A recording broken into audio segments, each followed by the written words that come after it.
Previously on the Rod Pedersen Show. The CFL announcing a fine on Thursday for Saskatchewan Rush Riders receiver number 5, Duke Williams. We were there. We saw it. He caught the game-winning touchdown at Commonwealth Stadium and then dove into the fans in the end zone suites and sat on the couch and started eating nachos. The Rider fans loved it. We all loved it. And then the CFL poops on his parade and fines him. You said 5,000? Was it 5,000? It's a $5,000 plate of nachos. Yeah, was it worth it, Duke? Yeah. You see everybody is all over the CFL and saying, what is this, the NFL, the no fun league? He broke the rules. I don't agree with him being fined at all. I don't agree with the rules because listen, where have I been all summer? In various CFL cities, and the players, I won't say which teams, but they're out in the community. They're at the Stampede. They're doing things. That's fine. But within the stadium, you can't mingle with fans?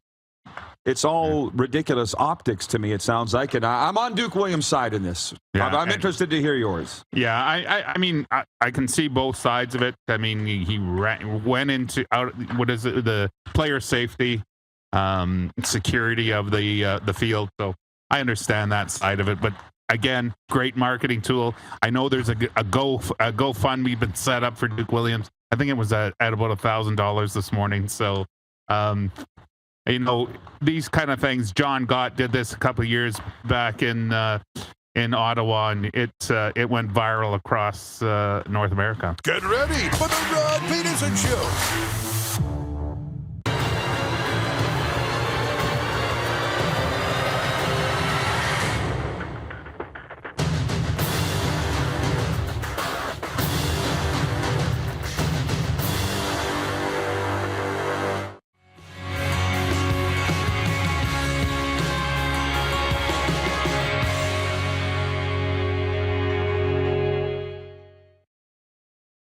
I love Victor Cui because he's a heart-on-the-sleeve kind of guy. I think he's coming on Monday's show. When he said, why would people wonder why I want to be in this business when people are attacking you every day? I'm like, you know what, Victor? That's why I don't. If people are starting to realize why I'm sitting at this table right now, I'm over it. I deserve better to be yelled at and treated the way that I was by fans, by teams, by bosses. But Victor ain't. So I say God bless him. This is the Rod Pedersen Show. It is Happy Monday, everybody. Welcome to the RP Show. One half of the program emanating from beautiful, hot, and sunny South Florida, where the next chapter opens here for the RP Show. But it is episode number 825 of your favorite daytime sports talk show. This is one half of the show, and you're not going to believe who we found for the other half of the show, for at least the first half of the show, and that is Darren Moose DuPont. He joins us from, great hair, from lovely St. Catharines, Ontario, where the Canada Summer Games have come to a close. Moose, how you doing, my friend? Yeah, I'm doing great. It's good to be back on the show, and happy Monday to you and everybody watching. Good stuff. Hey, I tell you what, it's great to be seen. In this business, it's great to be seen at all, and people were starting to worry if you'd met your untimely demise in Southern Ontario. And if that's so, can you say, can you confirm the reports of your demise have been greatly exaggerated and you're ready to return to normal? Will Smith dies in skiing accident or whatever the headlines are, right? That fake news. Yes. The reports were premature, and we're back, baby. Beautiful. Moose is going to be with us for the first two segments today. Then we've got coming in Victor Cui, the president of the Edmonton Elks, who are on a one-game winning streak, heading into this week's home game against the Ottawa Red Blacks. And then Lee Genier will join us in hour 2, and we'll be joined by the general manager of the National Lacrosse League's Saskatchewan Rush. So that's the roadmap of the show. And for that, I guess right now, can you hit the quick six show horn, please, Director Jordan, please? Because, I appreciate that. Howdy to all of our viewers that are chiming in from all over North America. I'll get to your comments in a moment, but it's me and Moose's time. You should all know that by now. I'm not going to read your comments here in the warm-up. Moose, everybody loves the stories. I love the stories. So before we get to the quick six and all the rest, can I tell you a little story that happened to me this morning? So I will. Obviously, you see I'm wearing my Buccaneer shirt, but I'm in South Florida, the home of the Dolphins. And so came here from after the World Juniors, and I'm getting ready to go to the Dolphins and the Philadelphia Eagles game on Saturday night, preseason game. Forgot all the media protocols and policies that the Dolphins had in place that I complied with last year. So I looked into it, and it's like, oh, dang. They need 10 days notice for a media pass before any game. Well, we're inside 10 days. Season pass, forget it. That's closed too. So I go to buy a ticket. For the Eagles and the Dolphins Saturday night. Go to Ticketmaster. I love Ticketmaster. Lee and I discussed it last week, why teams have gone to that. And I'm like, click on the link. Cheapest ticket, $200. I'm like, what? Oh, well, there's a story for the RP show. I can tell the viewers $200 they're charging for NFL preseason tickets. Can you believe it? The greed plus a $47 processing fee. But I pay it because in my mind I think, Rod, you don't spend any money on yourself. You deserve to go to this NFL game for $200, even if it is in the nosebleeds. I get it. All of a sudden I click on another link. I'm wait a minute, there's another link here? Oh, I'm going to be sitting in a luxury suite. In the NFL, you can buy a ticket in a luxury suite. It's $200, and it is the nosebleed luxury suites. I could have got in for $6. $6. Oh, no. I clicked on the wrong link. No. So I'll be eating a shrimp cocktail in a luxury suite, watching a preseason game Saturday night. So that's how my week started. How did yours close? Who won the Canada Summer Games? We determine those types of things, do we not? We do, and it's Ontario. It's Ontario every year in these games, for sure. Population and everything else. But it was an awesome games. Great closing ceremony last night down at Niagara Falls. Beautiful stage, music, everything else. They handed the flag to PEI, which will host the Winter Games actually in February. Just coming out of the COVID thing, they're going to have them right back to back. But the Niagara Falls were the backdrop for the closing ceremony. So it was gorgeous last night. I'm sure that had a very Olympic feel, I'm sure. So, yes. Again, glad to have you back. And congratulations, Ontario, for winning the Canada Summer Games. As Moose says, apparently we should not be surprised by that. So that's our stories. Now, can you hit the horn again, Jordan? Let's see if he's still awake there in this Sweatpants capital. Yes, sir. Thank you, Jordan. Number one, Kent Johnson's goal at 3:05 of a high-octane overtime Saturday night lifted Canada to a 3-2 win over Finland in the gold medal game at the World Junior Hockey Championship in Edmonton. Canada's Mason McTavish, the tournament MVP, mostly for his offensive output, saved a sure goal in overtime as he batted a Finland shot away from Canada's goal line a minute before the golden goal. Sweden earned bronze with a 3-1 win over Czechia. Listen, Saturday night just had a wonderful feel. It had a Hockey Night in Canada feel. Saturday night, Canada, Finland. Hockey Night in Canada, but not. It's on TSN, and you just love the hockey. You just had I'm all for it. Can we have a Summer World Juniors every year? Can we have it? Because the fake news doesn't do enough for me about who's going to be the seventh defenseman for the Oilers. And no, I need the games. And this one, that's why we love it so much. It's why we love all sports so much. Darren and my American friends, as soon as I landed, they were saying, congratulations on the gold. What a wild-ass game that was. Man, it was awesome. And Mason McTavish is a household name before even being an NHL regular. Man, I'm so happy for Canada. I'm happy for everybody. What a game. Yeah, what a game. What a finish to that game. And it was really difficult around here when you're so immersed in the games and stuff, the Canada games, to get to watch all of the World Juniors. And so I felt a little disconnected. But you know what? Everywhere you went, there was still murmurs of it. There was still some conversations. Oh, Canada plays tonight. This is happening in there. And we got the updates. And we got out of the games enough that night that we could get up onto the patio. They had it projected up on the wall of the patio at the hotel. And we watched overtime. We saw the near goal there for Finland and then the overtime winner. It's just a special thing, and we wondered what the summer tournament would be like. We all had the feeling that, it's a summer tournament. This is a Christmas thing. It's not even about the world, that being the junior championship of the world. It's more about this Christmas tradition. Well, they proved wrong that the junior tournament on its own has a ton of excitement and a ton of energy, and it got people going. So bravo to everybody involved. And for anybody that's not watching your face, they're watching mine, and I'm making all these faces here because I'm having all these emotions and things are running through my mind as you speak. I mean, yeah, the attendance wasn't great. One of our viewers, John in Edmonton, sent us a link of the attendance by the game, but by the game it was increasing every game. So Alberta, the Prairies, Canada was getting into it as the tournament went along. And I shouldn't just say it was Western Canadians that were there, because I saw the signs. Hello from PEI. Hello from none of it. You know what I mean? They were all there. It's Canada. It's hockey. It's a thing of beauty.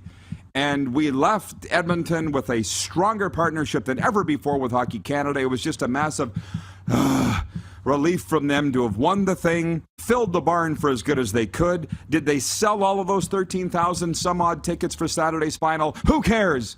I've said for years and years and years, if you're televising a game, paper the place, fill it. No, Rod, you don't know what you're talking about.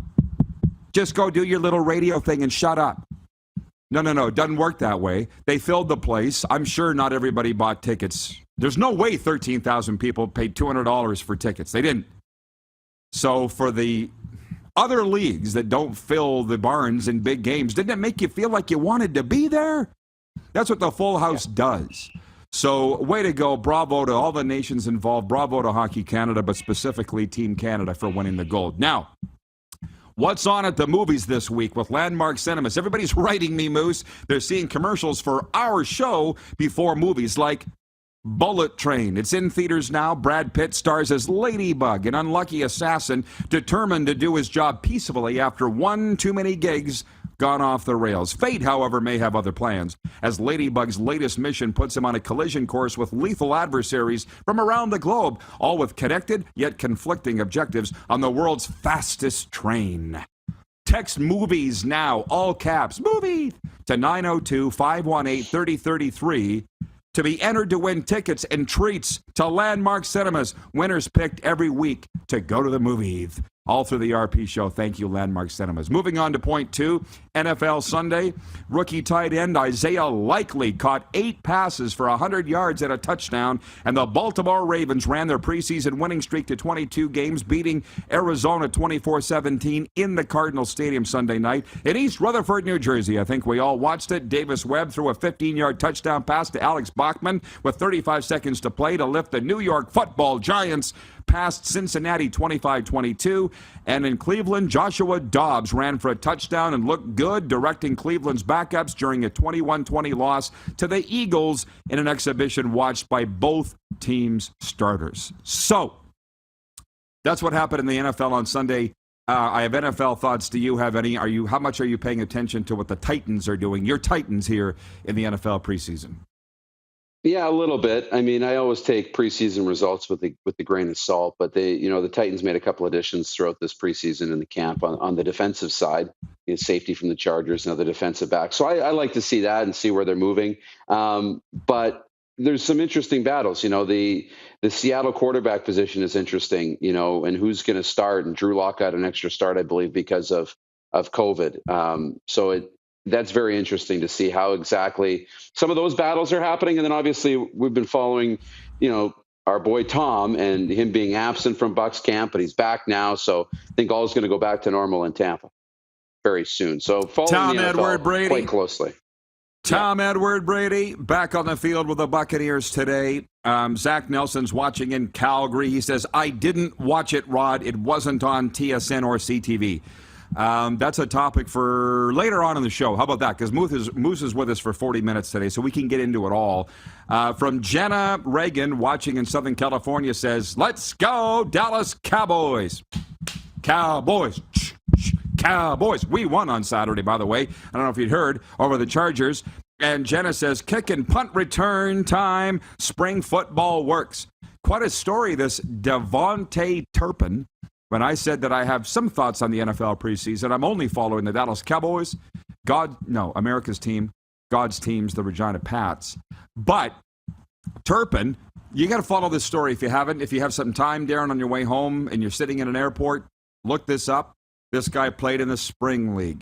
He played in the USFL, Devontae Turpin. He's had a very checkered past.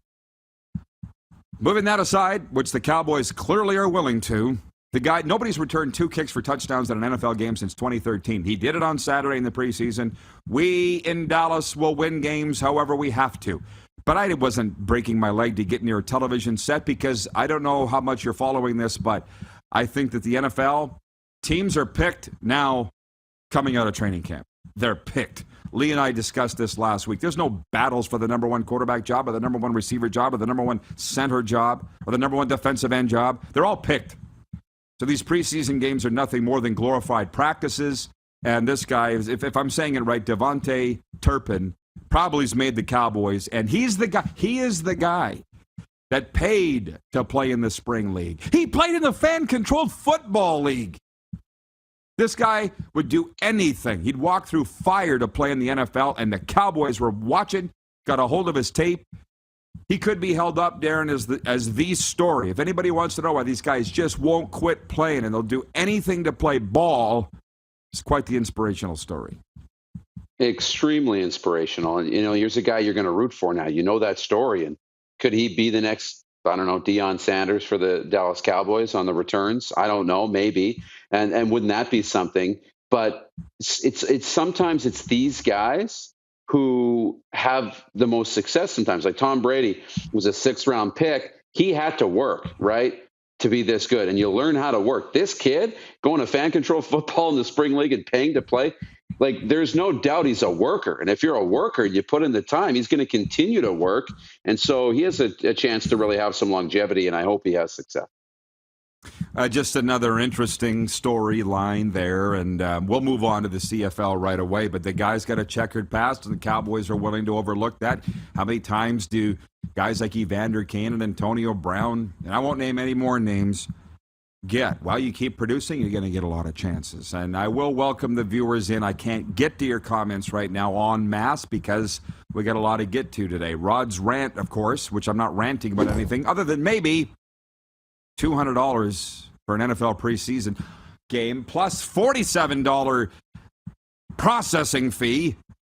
But again, I'm sitting there going, I don't spend money on myself for the most. I got this shirt at like TJ Maxx for $6.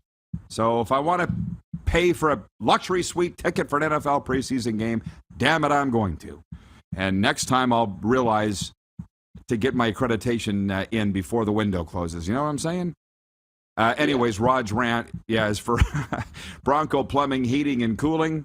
Find everything you need to know about our services, financing, product information, and more at broncoplumbing.com. I could rant on TSN, and for now I won't, because we're a competing television company and channel, and how they do business is their business.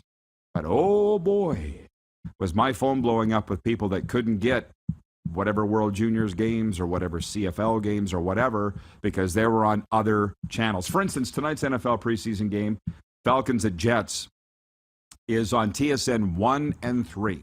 So if you have TSN 2, 4, and 5, you're SOL, baby. You know what that stands for? Spit out of luck.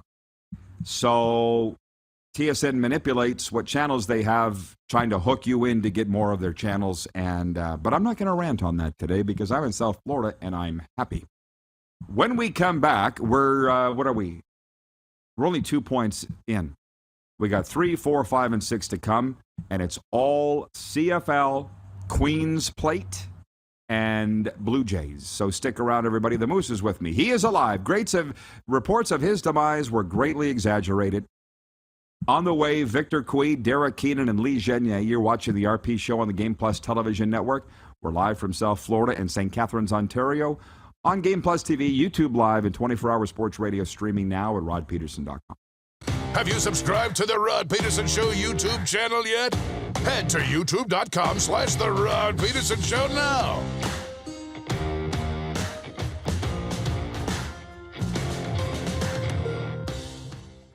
Mornings just got better at River Cree. For a limited time, enjoy a summer sunrise breakfast for just $1.99. Choose from 2 eggs any style, a breakfast sandwich, or pancakes. Finally, a delicious reason to wake up early. $1.99 breakfast daily at Tap 25 at the River Cree. Blafusco's army is at the city walls! The Man Mountain will return to solve all our gigantic problems. Only the great Gulliver can handle them. It happened! The real Gulliver is back! The giant is in the city! He is right in the square! Wow. I've never had such a welcome. Number 16, quarterback, throws 713 yards in a single pro football game. A legend wins 3 Grey Cup MVP awards. Allen looking deep. A legend scores 1,209 points in 1,127 NHL games. Play among legends at betregal.net. And that's a wrap on summer, everyone. Things are about to get back to busy. Work, school, errands, they're all coming back. That's why we make buying easy at Capital Ford Lincoln. We have a great selection of brand new F-150s in stock. Drive it off the lot today. Reserve an incoming unit or pre-order the perfect vehicle for you. And make some cold hard cash by selling us your used vehicle. We pay big and you can skip the hassle of selling privately. Plus, our service department is always here to help with any make or model. Capital Ford Lincoln, making back to busy easy. I gotta hit the beat. I gotta hit the beat. Gotta hit the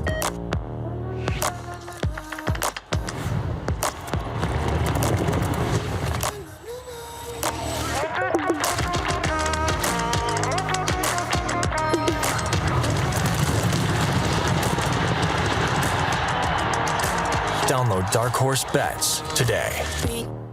I gotta hit the beat. Nestled in the scenic Qu'Appelle Valley, just 20 minutes northwest of Regina, is one of the finest golf courses in all of Saskatchewan, the Deer Valley Golf Club. The clubhouse has a full-service restaurant, and customers can enjoy a casual dining experience with spectacular views of the golf course and valley.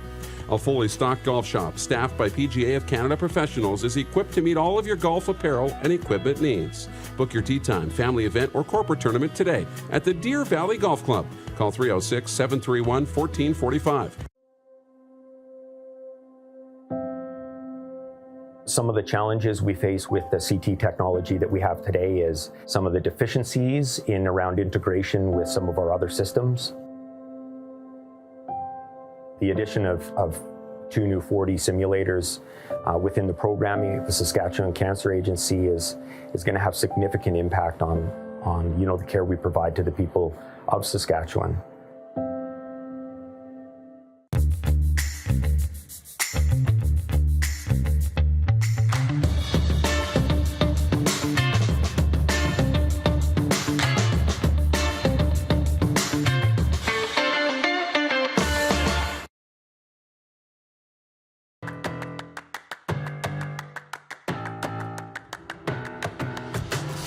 Back in our home in South Florida, the RP Show kicking off a brand new week with episode number 825.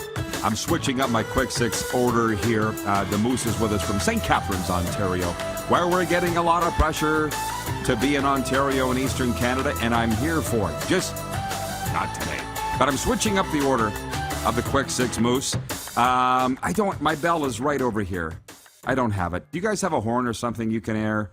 Just because I'm going to talk about the Queen's Plate. Something. Yeah!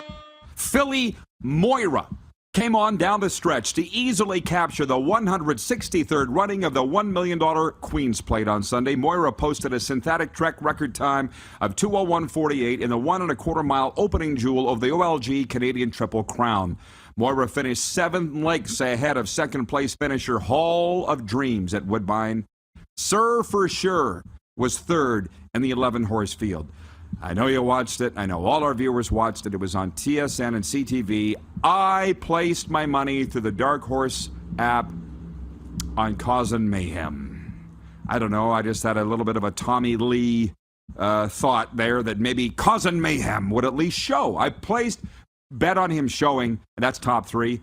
Didn't happen. But for 75-80% of the race, he was in 4th. I'm like, come on, Cousin Mayhem, come on, Cousin. And when they're coming around the final turn, Moira just like shot out of a rocket.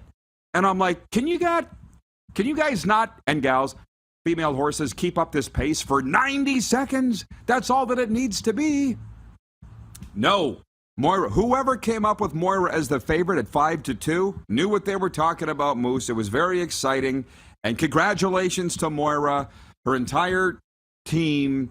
And that's what happened in the Queen's Plate. So and it was a record time, too. I could talk about this forever. 2:01:48.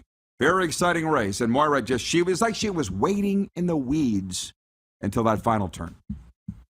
Well, the jockey was so, adamant afterwards just how well the horse ran. And, coming around that corner, that's the thing in horse racing. You never know and who's got legs left. And just, you're right, it was a shot out of a cannon. That's the best way to describe it, because then to win by 7 lengths in a record. And then the jockey after says, she still had something left in the tank. I'm like, holy smokes. Oh, yeah. And the cool story that I read out of the whole thing was from the trainer, who had won other events and, has done really well, but has been to 6 or 8 of these Queen's Plates and hasn't won. And he said, this is like winning the Stanley Cup. If I had this great career but not won the Queen's Plate, this would be like going a whole career not winning a Stanley Cup. So this meant a lot to the horse, and it was a cool way to wrap up the week. Yeah, Attard. I liked his comments on that. So congratulations to Moira. Congrats to all the winners. But I was just like, whoever came up with that phrase, it's not how you start, it's how you finish. It clearly came from the horse racing industry. So the second Triple Crown event will be the Prince of Wales Stakes, February 13th at Fort Erie Racetrack. The third and final race will be the Breeders' Stakes, with the 1/12 of a mile turf event slated for October 2nd at Woodbine. So you can wager on that and be a part of the action by bringing the thrill of the track to your fingertips with Woodbine's Dark Horse Bets app. Its AI-powered insights and strategies help you make smarter bets. Straight out of the gate, feel the excitement of live-streamed horse races wherever you go. Download the app for free at playdarkhorse.com, available for Android and Apple devices. I'll say it again. They do make the betting fairly easy. Actually, I went against what they told me to do, thinking it would pay big money, and it was just... Oh, that's why they call it gambling. Just so you know, that's why they call it gambling. I took a gamble and lost. So week 3 in the Canadian Football League was very interesting. All of my commentaries, all of my columns, I'm saying, if you're one of those nincompoops that says the CFL season doesn't begin until Labor Day, you've really missed out on a lot.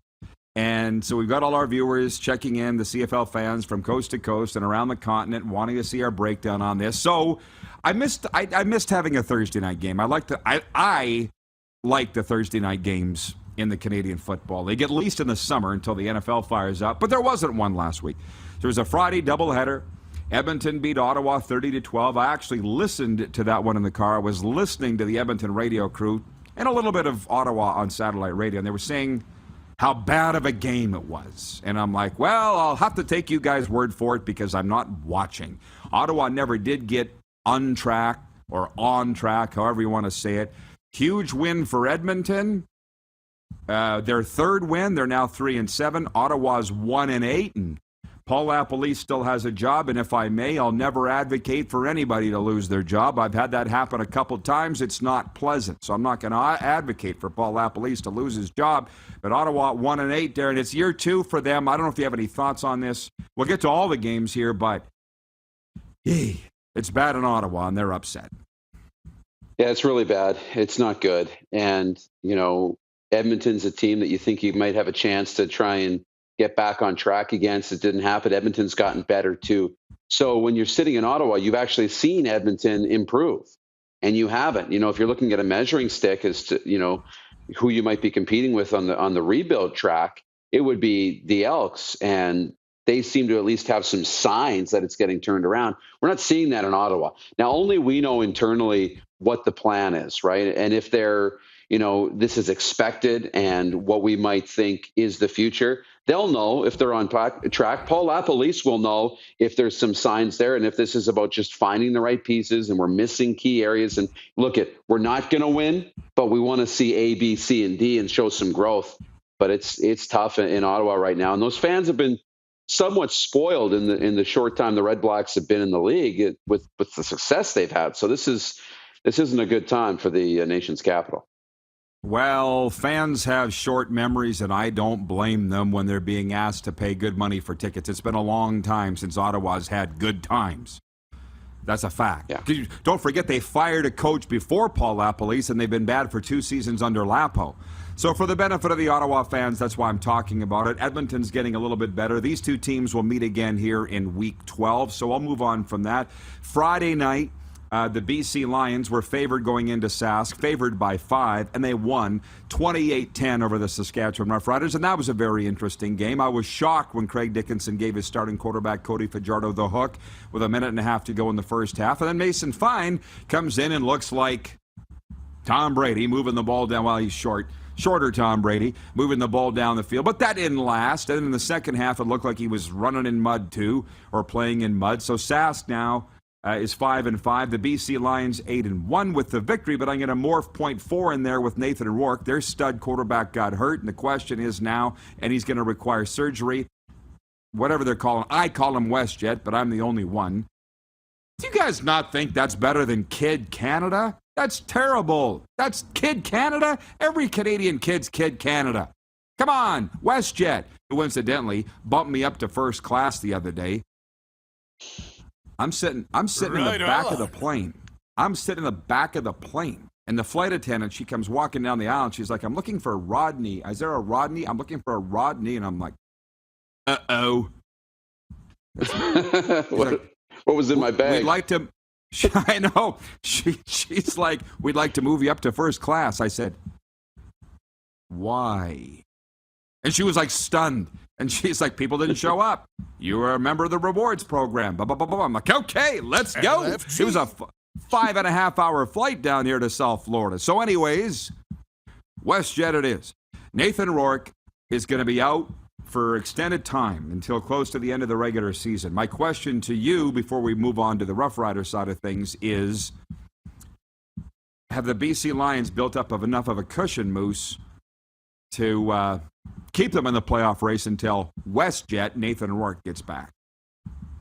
Yes, they have. I think they're a playoff team. I don't think that's a question right now for the BC Lions. Now, it's going to come down to Michael O'Connor, or like we saw in Calgary when we thought Michael O'Connor was the backup and going to get the opportunity to play, they go to Jake Mayer, right? So does BC have another opportunity, another player in mind, or are they going to turn the keys over to Michael O'Connor?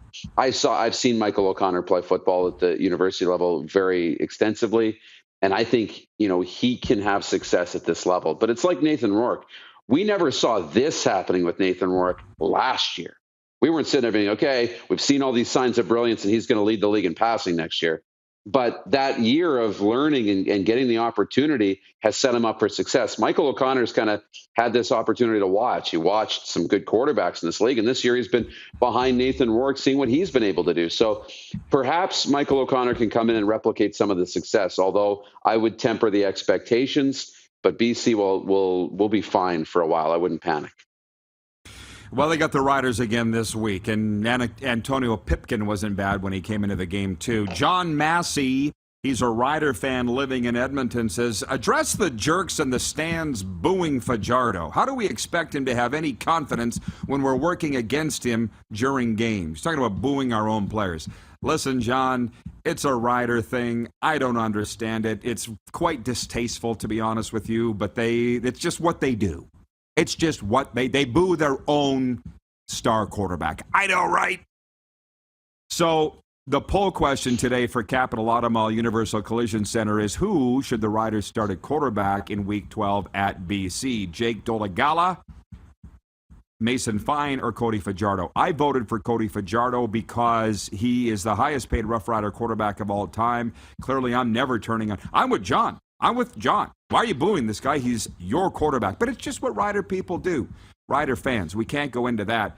But he's your guy until he's proven not to be your guy. My vote is Cody Fajardo to start. How about you, Moose? Yeah, mine is too. And I understand the hook is getting shorter. The leash is getting shorter and shorter a little bit when the success isn't there. But they're 5-5. They're a 500 football club. They're right in the mix in the conversation.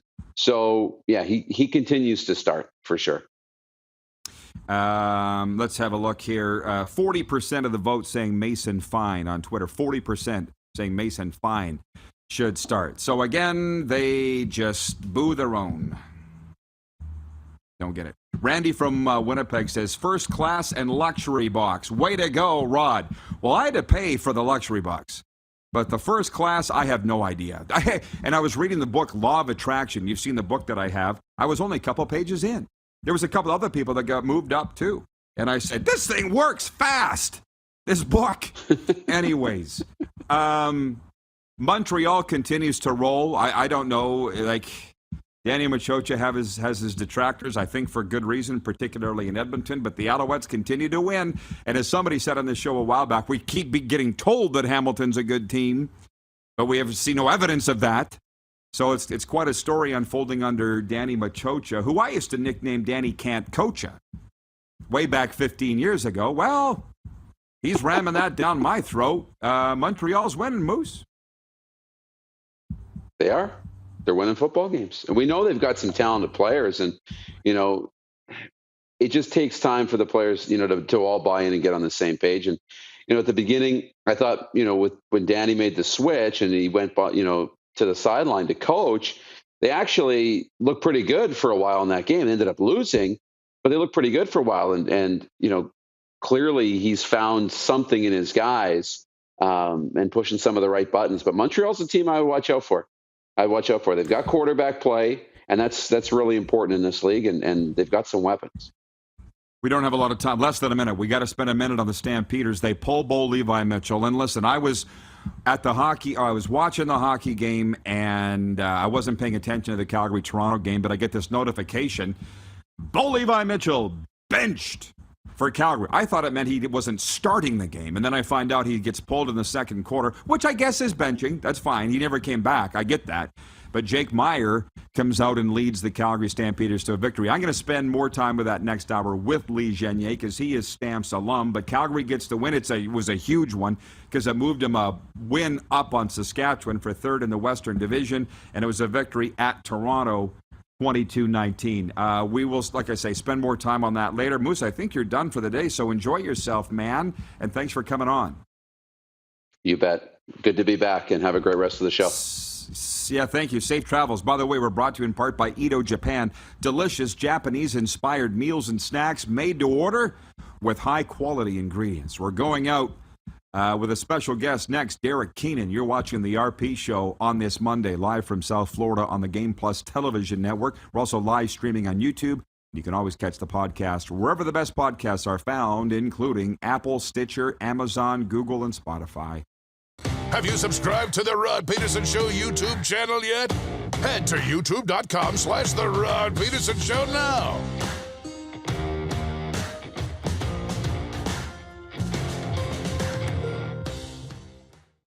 I gotta hit the beat. Gotta hit the beat. Gotta hit the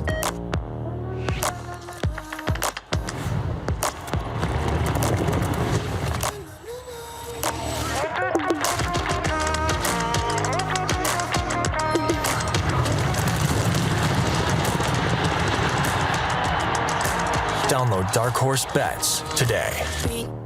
I gotta hit the beat. Universal Collision Center is Saskatchewan's premier auto body shop. Our extensive process ensures that every vehicle that comes through our state-of-the-art facilities is returned pre-accident condition, and that every UCC customer experience is an easy one. We're certified to repair all makes, all models, and all luxury brands, and Universal Auto Spa offers full-service detailing packages to suit you and your vehicle. Plus, we're the official body shop of your Saskatchewan Roughriders. Universal Collision Center, 3910 Rochdale Boulevard and 2355 First Avenue in Regina. Easy snacking all around.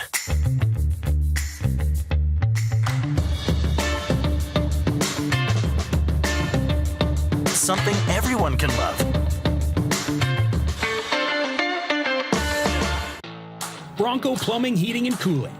Experts in all residential and commercial plumbing services and proudly serving Regina and area since 1978. Bronco Plumbing, Heating, and Cooling. We'll treat you right.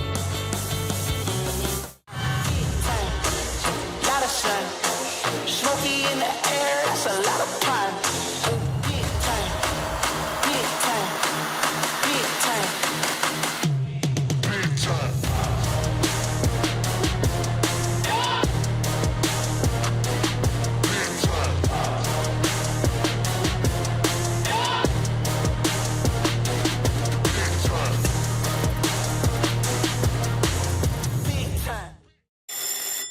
And that's a wrap on summer, everyone. Things are about to get back to busy. Work, school, errands, they're all coming back. That's why we make buying easy at Capital Ford Lincoln. We have a great selection of brand new F-150s in stock. Drive it off the lot today. Reserve an incoming unit or pre-order the perfect vehicle for you. And make some cold hard cash by selling us your used vehicle. We pay big and you can skip the hassle of selling privately. Plus, our service department is always here to help with any make or model. Capital Ford Lincoln, making back to busy easy. A legend throws 713 yards in a single pro football game. A legend wins 3 Grey Cup MVP awards. Allen looking deep. A legend scores 1,209 points in 1,127 NHL games. Play among legends at BetRegal.net. Mornings just got better at River Cree. For a limited time, enjoy a summer sunrise breakfast for just $1.99. Choose from 2 eggs any style, a breakfast sandwich, or pancakes. Finally, a delicious reason to wake up early. $1.99 breakfast daily at Tap 25 at the River Cree. Hey, Rod Squad, now you can join the team with your very own RP Show gear. Head to rodpetersenshop.com and get yours today while supplies last. It's just like we wear on the show, official RP Show gear at rodpetersenshop.com.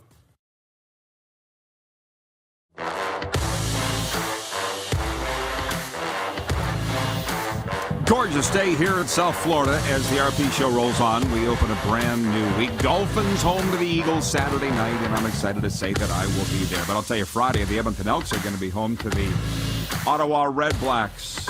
Actually, it's Saturday in week 12. See, same night. And Victor Cui joins us, the president of the Edmonton Elks. And this interview was lined up last week. I want people to know, Victor, you don't just come on after wins. You'll come on no matter what. But I got to say congratulations on that big win in Ottawa. Must have felt good coming home with the boys. Well, yeah, definitely a win feels better than a loss. Is that what you're saying? But no, I got to tell you, Ottawa is a beautiful stadium to play in. And the atmosphere and what they do and what Ottawa has achieved there is really, really impressive. You know, I saw your tweet. You said how beautiful the city of Ottawa was, let alone the stadium. I'm shocked. Have you not been to the nation's capital before, Victor, as a Edmonton guy? You know, I hadn't been back to Ottawa since 2005. So it's been a long time. So it's a very, very different city. But I took a lot of great lessons from that Ottawa experience because that crowd, when you go there, is completely different. And I'm going to say half of their audience is below 30 years old. And it's groups of young adults going there to enjoy the atmosphere and be a part of the team. And it was really amazing to see because what I walked away from there with was that the Canadian Football League product is attractive to that demographic. You know, we always talk about reaching this younger audience, et cetera, et cetera. So clearly we have a product that can appeal to them. Where we're falling short and where we have to improve is at the league level and at the team level to duplicate some of what Ottawa has done. Of course. Well, I've been there dozens of times. The old place and then the post-Reno place. And you're right. We all know the CFL product is fantastic. So did you get the notepad out and start making notes? I guess now I put it in my note app on my iPhone like I used to carry around a notepad, Victor. Without divulging too many secrets, what did you discover how they did this? Because it's not easy. If it was easy, everybody would do it. No, it definitely is a lot of work. But I think when you're building plans, you need to see what best in class is doing. Now, not all of it is 100% applicable to us, but it was a really good example. You see, because when you go to Winnipeg, Winnipeg is just like a better version of what we could do in Edmonton because they have a new stadium and they have a dedicated facility and all those kind of things. But Ottawa really is a completely different model where the city and OSEG have worked together and they figured out how do we revitalize this area? How do we bring value to the citizens and to fans? So that kind of let my mind go into a different area of what a great partnership with the city is. And we've got a great partnership with the city of Edmonton as it is today, but it let me kind of see where the opportunities are in the future. Well, I've been to 2 Edmonton home games, Victor, one of which I met you at, and I appreciate the time. And like I say, this Saturday night, you're home to the Ottawa Red Blacks again. The sense that I got after spending 2 weeks in Edmonton at the World Juniors is the fans want results now. And what I've been trying to tell them is this isn't Victor's fault. It's certainly not Chris Jones' fault. But how do you preach patience in a time where fans don't have patience?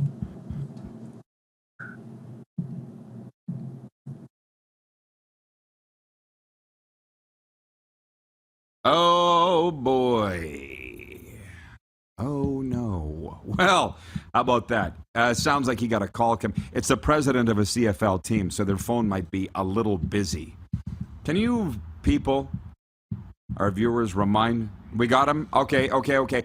You just started your answer, Victor. How do you preach patience in a time where fans don't have patience? Well, asking fans to be loyal and patient when you're in last place and not winning and a downward trend is a tall ask. Like, it really is a difficult ask. Even me as a fan, I look at it, I'm like, oh my gosh, that's hard. But you have to figure out what are all the things that make it worthwhile for a fan base beyond the 10 home games that we have. Now, without a doubt, when you start winning, it gives you that tailwind instead of the headwind that you're going into. But quite frankly, the Edmonton Elks, we have a lot of work to do over the next 2-3 years to rebuild all those ties with the community, with our fan base, with our season ticket holders, and show them that we deserve them and their loyalty. And in the past, I think it's been easy to take that loyalty for granted because that was what the legacy of the Edmonton Elks was, or the Double E. Yeah, well, I'll tell you what, I saw a lot of Edmonton jerseys around Edmonton. A lot of them did say Eskimos across the front. I'm sure you'd like to get that switched to Elks, but I mean, your mind must be going 24/7 on how you get a. It's exciting, right? But it is a lot of work. I don't know where you find enough hours in the day because it's going to take that much. Yeah, well, I follow your hustle. You're a hustler. You know what to do and to get things done. I don't mind the old jerseys with Eskimos on it, quite honestly, because that is a part of our history. We can't erase that just because we name changed it. Like, we proudly wore the green and gold in the Eskimo name, and we did everything we could to bring glory to that. So I don't think there's anything wrong with still having that merchandise in the market and representing it. Now, of course, we've made the very wise decision to adopt a new name and move forward into the future, and everything around our branding is around that. But you still got to pay respect to what we've done in the past. Yeah, well, it's a tremendous past. I think it is 14 Grey Cups. And the one thing that I heard, even in Rogers Place, was the fans were saying, hey, the die-hard Edmonton football fans are coming no matter what. It's that fringe fan that they need to convince to get back. Is that kind of what you've identified as the task here? That's part of the puzzle. I mean, the diehard fans, see, the definition of fandom in the world of sports today is very different, right? And you and I talked about this before. Yes, traditionally, the definition of a fan is who do you bring into the stadium that spends money on a ticket, spends money on F&B and beers, et cetera, merchandise, and all of that. Now, that, of course, is important of that particular fan journey. But today, we have, let's call it again, hardcore fans that are all around the world that never step foot in a stadium. And they support the club in their own way. And if you look at sports all around the world, whether it's an NBA team or a CFL team or an NFL team, or look to the UK, to the Premier League. I mean, there's fans of Manchester United all around the world. They've never even been to Manchester. So the world today has allowed us to connect with fans all around the world. So you've also got to figure out how to service that type of fan. Yeah, absolutely. Well, I'll tell you what, I know for a fact under Jones, because I know him well and I feel like I know you well enough, the success is coming in Edmonton. It just can't get here fast enough. And I know you're a busy guy. Good luck this week, Victor. I appreciate the time today, man, always. Well, thank you. And I saw your ad earlier about the RP merchandise. So next time I see you, I'm looking forward to rocking one of your T-shirts because they look cool. We can get you some. Absolutely. Thank you, Victor. Man, that is the coolest guy in the CFL, Victor Cui, who, by the way, is far taller than I thought. He's a big dude.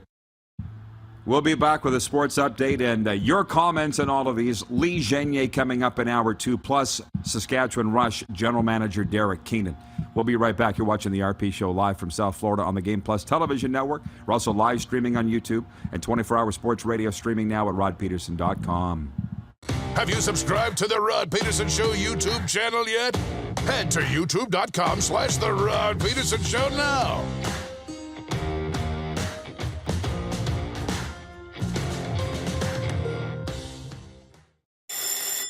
And that's a wrap on summer, everyone. Things are about to get back to busy.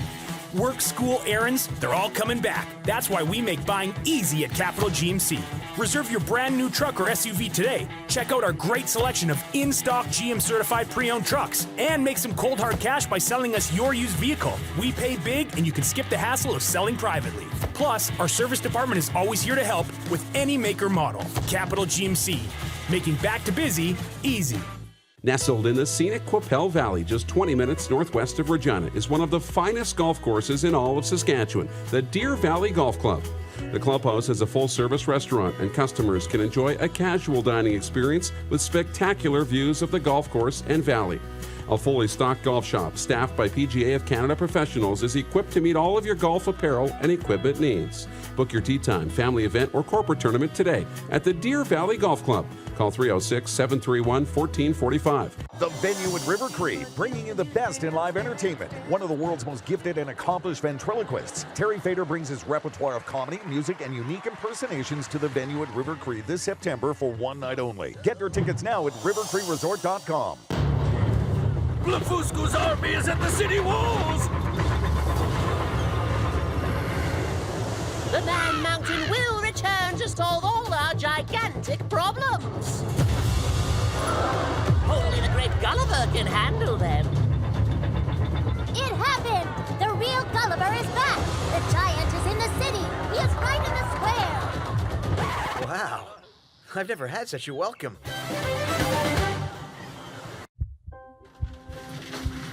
People donate blood for moments like this. But there are lots of reasons why Canada's Lifeline needs donors every day. Like the fact that someone with leukemia can need up to 8 units of blood a week. Or that donated blood lasts no longer than 42 days. Or to help new moms and babies, like Henry. There's lots of reasons to donate blood. That's why we need donors every day. The need for blood is constant. Join Toyota and our Toyota dealers in supporting Canada's Lifeline. A legend throws 713 yards in a single pro football game. A legend wins 3 Grey Cup MVP awards. Allen looking deep. A legend scores 1,209 points in 1,127 NHL games. Play among legends at betregal.net. Bronco Plumbing, Heating, and Cooling. Experts in all residential and commercial plumbing services and proudly serving Regina and area since 1978. Bronco Plumbing, Heating, and Cooling. We'll treat you right.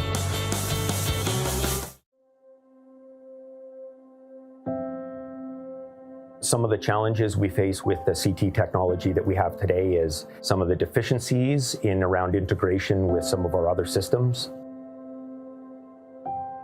The addition of 2 new 4D simulators within the programming of the Saskatchewan Cancer Agency is going to have significant impact on the care we provide to the people of Saskatchewan.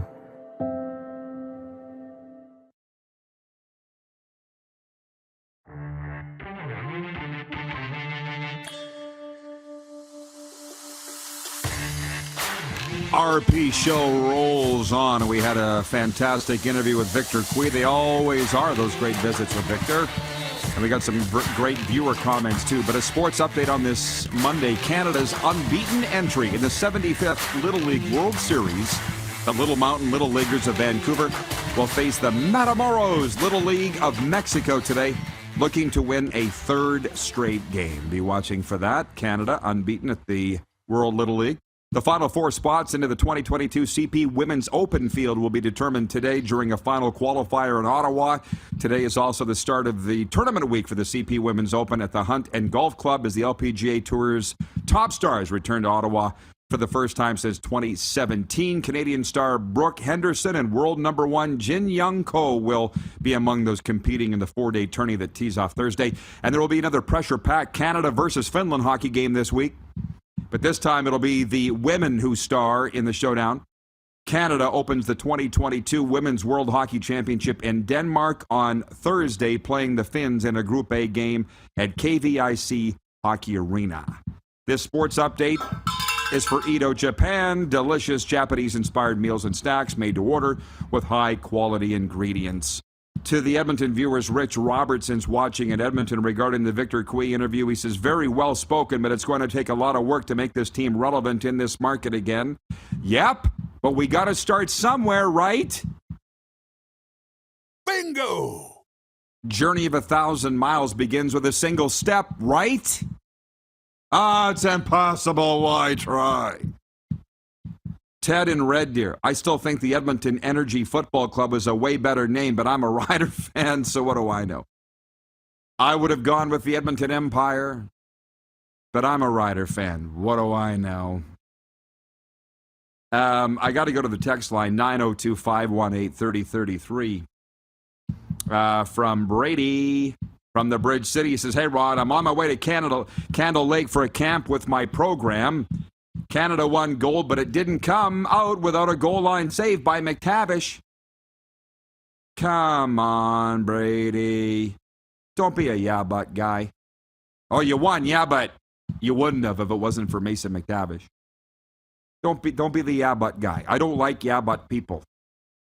It's a results-based business. Canada got the results. And I know that you mean it that way. But don't always be looking for the negative, okay? That's today's life lesson. And says it's always sucks to hear about a significant injury to a big-time player in Nathan Rourke. That's the bad news of the weekend. Yeah, it does suck. And we wish him a speedy recovery. Todd B., watching in Red Deer, says, hey, guys, always a great show. I'm spreading the news. Yeah, tell everybody this is the best show on television. Please do that. Hot damn! Todd's watching on Game Plus. He says, I'm watching the evolution of the safety/linebacker hybrid position. In my mind, this was invented by Don Matthews when he used Singor Mobley, which led to the Reggie Hunt, Dexter McQuaid, Derek Moncrief, etc. Was it Don Matthews who first came up with it? Very good question before my time. Very possible. They say John Hufnagel invented the 5-receiver set, this spread offense. They say John Hufnagel invented it. Can somebody fill me in if that's a fact? They weren't using 5-receiver sets in football prior to the Stampeders of the early 90s? Maybe. Don Matthews invented the dime backer? Well, not even that. As he said, the hybrid linebacker DB. Sure, let's give it to him unless somebody tells us otherwise. Last minute of play in hour one. Stephen watching in North Dakota. He says, check in Monday. The plot thickens in the weedy CFL West. 19 and sunny picking weeds out of a test plot near Velva, North Dakota. Thank you for the weather update. Clearly that's Celsius. And from Jack Fulton, watching in Vulcan, Alberta. Thank you, RP Show, for the great tickets and for an experience of a lifetime. You betcha, Jack.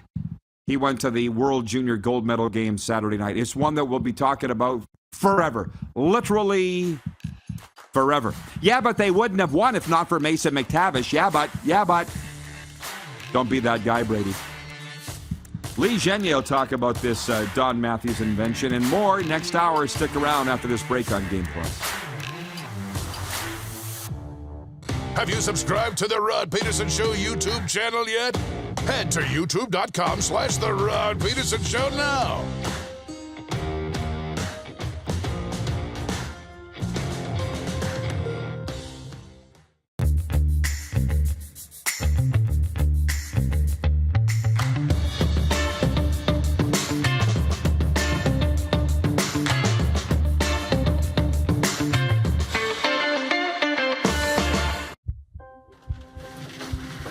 People donate blood for moments like this. But there are lots of reasons why Canada's Lifeline needs donors every day. Like the fact that someone with leukemia can need up to 8 units of blood a week. Or that donated blood lasts no longer than 42 days. Or to help new moms and babies, like Henry. There's lots of reasons to donate blood. That's why we need donors every day. The need for blood is constant. Join Toyota and our Toyota dealers in supporting Canada's Lifeline. Nestled in the scenic Qu'Appelle Valley, just 20 minutes northwest of Regina, is one of the finest golf courses in all of Saskatchewan, the Deer Valley Golf Club. The clubhouse has a full-service restaurant, and customers can enjoy a casual dining experience with spectacular views of the golf course and valley. A fully stocked golf shop, staffed by PGA of Canada professionals, is equipped to meet all of your golf apparel and equipment needs. Book your tee time, family event, or corporate tournament today at the Deer Valley Golf Club. Call 306-731-1445. And that's a wrap on summer, everyone. Things are about to get back to busy. Work, school, errands, they're all coming back. That's why we make buying easy at Capital GMC. Reserve your brand new truck or SUV today. Check out our great selection of in-stock GM certified pre-owned trucks. And make some cold hard cash by selling us your used vehicle. We pay big and you can skip the hassle of selling privately. Plus, our service department is always here to help with any make or model. Capital GMC, making back to busy easy. Bronco Plumbing, Heating and Cooling. Experts in all residential and commercial plumbing services and proudly serving Regina and area since 1978. Bronco Plumbing, Heating and Cooling. We'll treat you right. I gotta hit the beat. Gotta hit the beat. Gotta hit the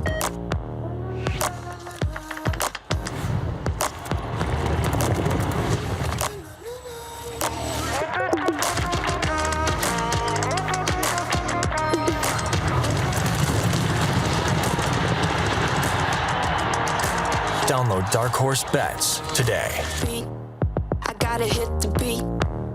Here's how your business can be a part of Canada's fastest growing sports talk show. All you have to do is contact us, and we will tell you all about the dynamic and exciting marketing opportunities we have, utilizing a fully integrated 360-degree multi-platform. Imagine your business seen and heard across Canada on Game Plus TV and around the world on the Rod Pedersen Digital Network. You will use one of the most overused expressions in sports. You gotta be kidding me. Get your business involved. Contact the Rod Pedersen Show today. Blefusco's army is at the city walls! The Man Mountain will return to solve all our gigantic problems. Only the great Gulliver can handle them. It happened! The real Gulliver is back! The giant is in the city! He is right in the square! Wow. I've never had such a welcome.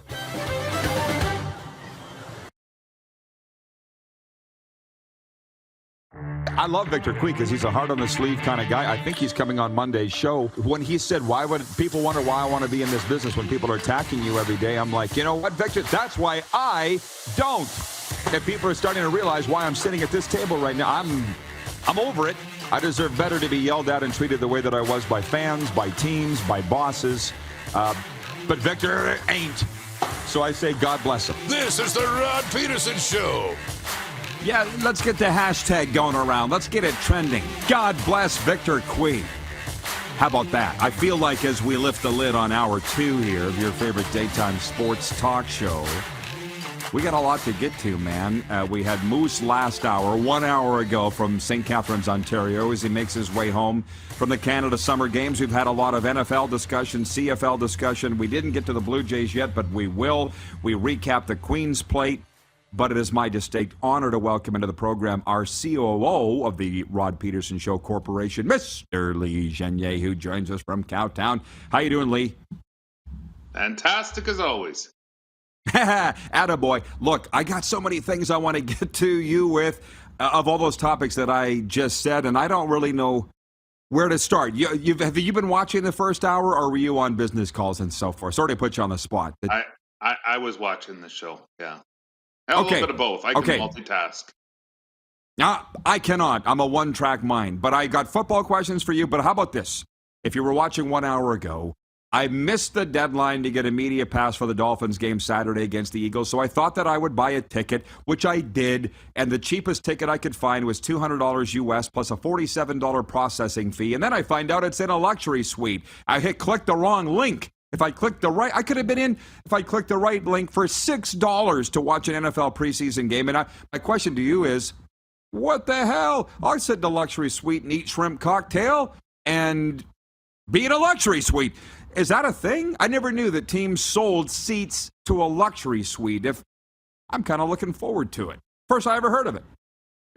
Yeah, they do for sure. Like, I mean, they always usually keep a few that so they can kind of build interest, right? Because if, all their luxury suites are sold out, then they don't really have an opportunity for people to enjoy them, right? So they get you in there, they get you hooked, and all of a sudden you're buying a suite next year. So it is a good, yeah. So for $247, it'll be a great preseason game for you, Roddy. If I had your money, I would just burn mine.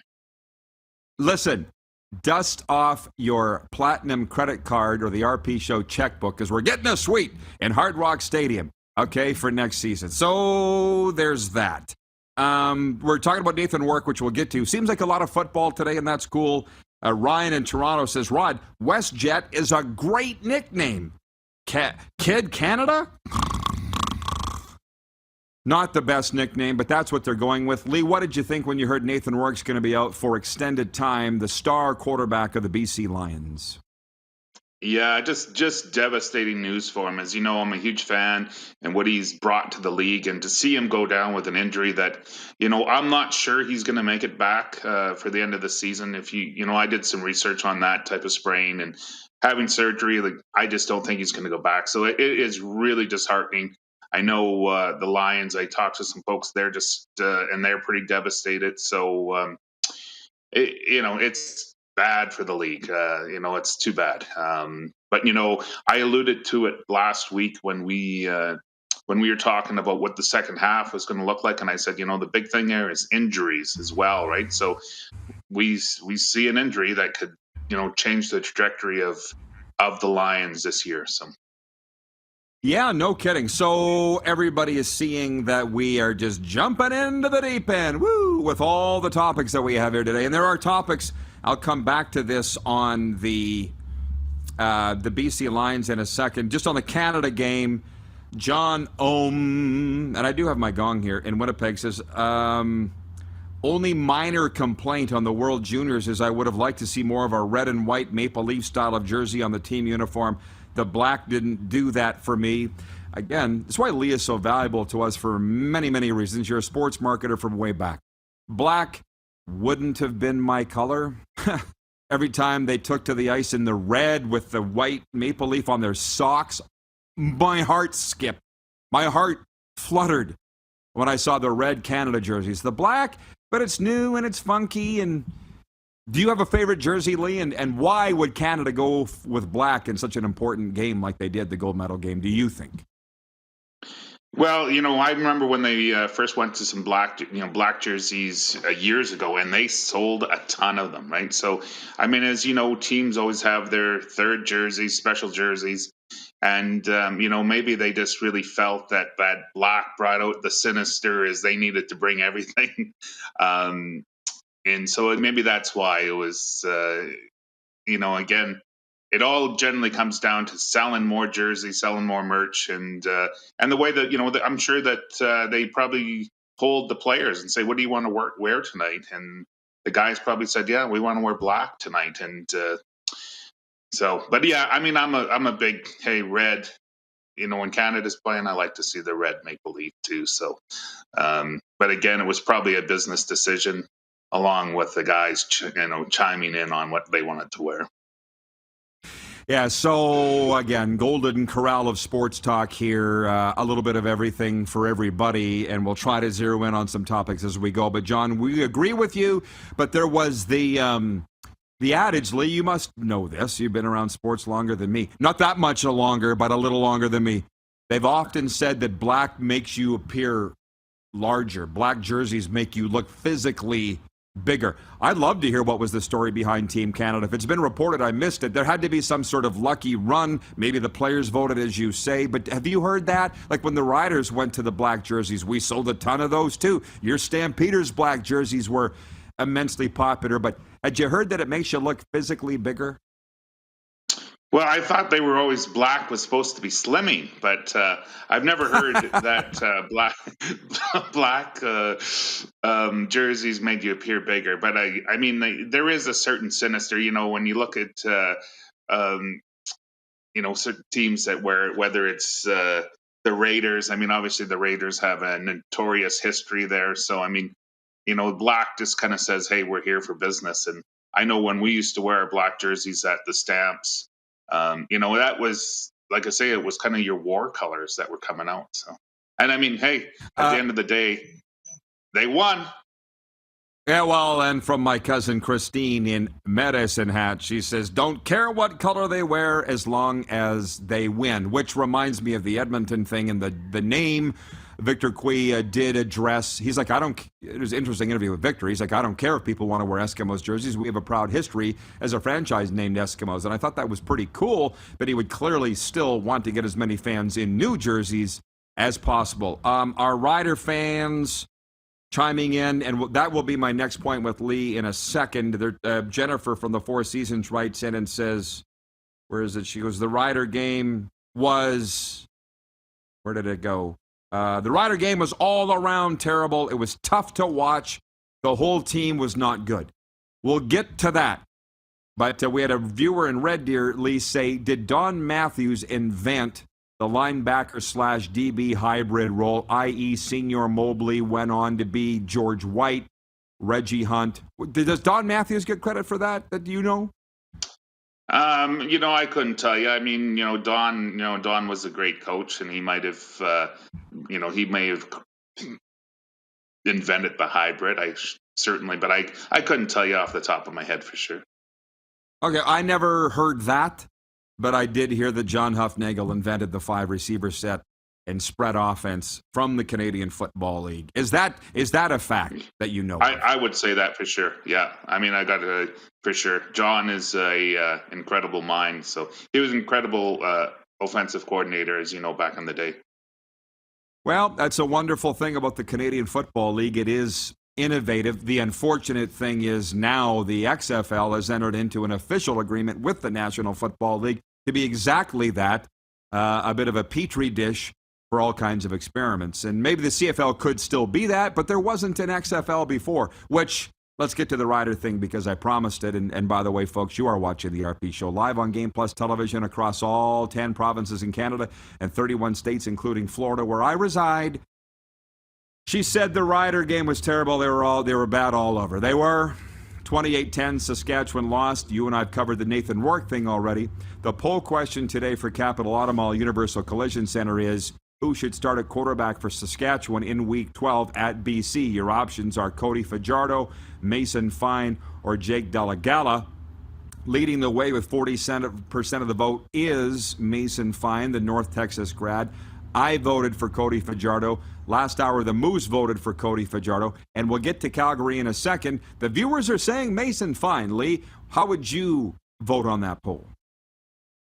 I would go with Cody Fajardo for sure. I mean, he's your starter. Just because he had a bad game, like I said, it's they always have the ability to pull him if things are not looking good. Like I say, it is a team sport, is the ultimate team sport. So you go with your starter. I mean, his confidence right now, I think, is at a bit of a low. So I think you need to start him, and then, like anything, is you have the ability to pull him, either at the end of the first or the half as well, right? So that would be the decision I'd make as a coach. So I'm sure that's what's going through Craig Dixon's mind. Yeah, is he getting too much blame/credit, the quarterback? And I understand it goes with the position. But from what I'm hearing now, my phone's blowing up with Football Insider saying that Duke Williams is now hurt. Their top receiver, Jamal Morrow, their running back, is out 4 to 6 with a broken hand. Shaq Evans, Swerve Moore, their offense has been inundated with injuries. The offensive line's a wreck. They have not been the same unit in back-to-back games, I don't think, for some time. And even when they aren't playing very good. who could play well in this offense. Yeah, and exactly that kind of goes back to all your offense, your defense, your special teams, right? And that is if your offense is struggling, then your defense is either got to step up and give you the chances with either interceptions, or your special teams has to come up with the maybe jamming the ball away from the offense and giving the opportunities there. And that's why I say it's such the ultimate team game, because you really have three teams playing out there for you, right? Between your offense, defense, and special teams. Yeah, one of our viewers in Edmonton, Rich, says it's crazy how hard Saskatchewan fans are on their quarterbacks. It's crazy. I've realized it now that I've left. They're never going to change. They're always going to be that way. And it's just sad. Crazy is a good term to use for it, but it's just sad. They deserve so much better. Although I will say this, Cody Fajardo wins a Grey Cup. He won't have he shouldn't have anything to worry about, but even Lancaster won a Grey Cup early in his career, and they still ran him out of town. Sad and crazy is just a very apt term for it. Now, to the Calgary Stampeder. The team for which you starred, Lee, for 19 seasons, pulled Bo Levi Saturday in Toronto and came back to 1. So what's the buzz in Cowtown as we open a brand new week with their football team? Well, it's amazing how many people had messaged me about quarterback controversy here, and I don't think it is so much. I mean, again, like I say, Bo Levi had I'm not going to say great first half. I mean, he still had 150 yards in the first half. He was just a little off. And I mean, is Jake Meyer coming in behind was, I think, a great quarterback as too. So they have a great 1-2 punch there. So I don't think there is a controversy. Bo Levi will start next week, and Jake will be there to back him up. So, I think people read into these things too much. You were a goalie. Goalies get pulled at any point of the trajectory. So. Yeah, but your guy Wally made a very interesting point about that. I'll never forget it. I may look like an idiot, but I'm not that big of an idiot. I remember I would sit and listen to Wally speak, and certain guys that something could be learned from. And Wally said, when a goalie gets pulled in hockey, the whole team gets a lift. When a quarterback gets pulled in football, the whole team dies. Wally said that. Interesting. Do you agree with that? You know what is I've worked with enough teams, and when I was working with the Stamps, because we had different quarterbacks. I remember Jeff Garcia starting, and Jeff was a great quarterback, and he would get pulled at the half. And I remember Danny Bear come in, and the team played completely different in the second half than they did at the first. So there are some always mental nuances in players' heads, and there could have been, back in the day, some animosity there. So, players play differently. And, again, it's all down to leadership as well. Danny Barrett was a veteran quarterback, a great guy, and so, I think he elevated the team. So, I wouldn't say I agree with Wally, because, when you're pulling your quarterback in, it shows as a coach that you have the leadership to make that decision, to make, to pull your quarterback, your star quarterback, and what Dave did, and put in Jake Meyer. So that just shows your passion and your desire to win as well, too, right? And that's a great leadership move on Dave Dickinson. Just passing it along. Kevin, my guy Kevin's watching in Airdrie. I got to mention Kevin channeling Kevin Hughes. He's a BC fan living in Calgary, and when Calgary plays, he cheers for the Stamps. There's a whole lot of CFL talk for you. They're chiming in with NFL, CFL, more World Juniors, so hang on, everybody. We'll be right back. The number is on the screen to text us here to help steer the discussion, 902-518-3033. Lee Genier is with me. We'll be right back. You're watching the RP Show on the Game Plus television network. We're also live streaming on YouTube. Always tell all your friends. And you can always catch the podcast wherever you enjoy your podcasts, including Apple, Google, Stitcher, and Spotify. Have you subscribed to the Rod Pedersen Show YouTube channel yet? Head to youtube.com/The Rod Pedersen Show now.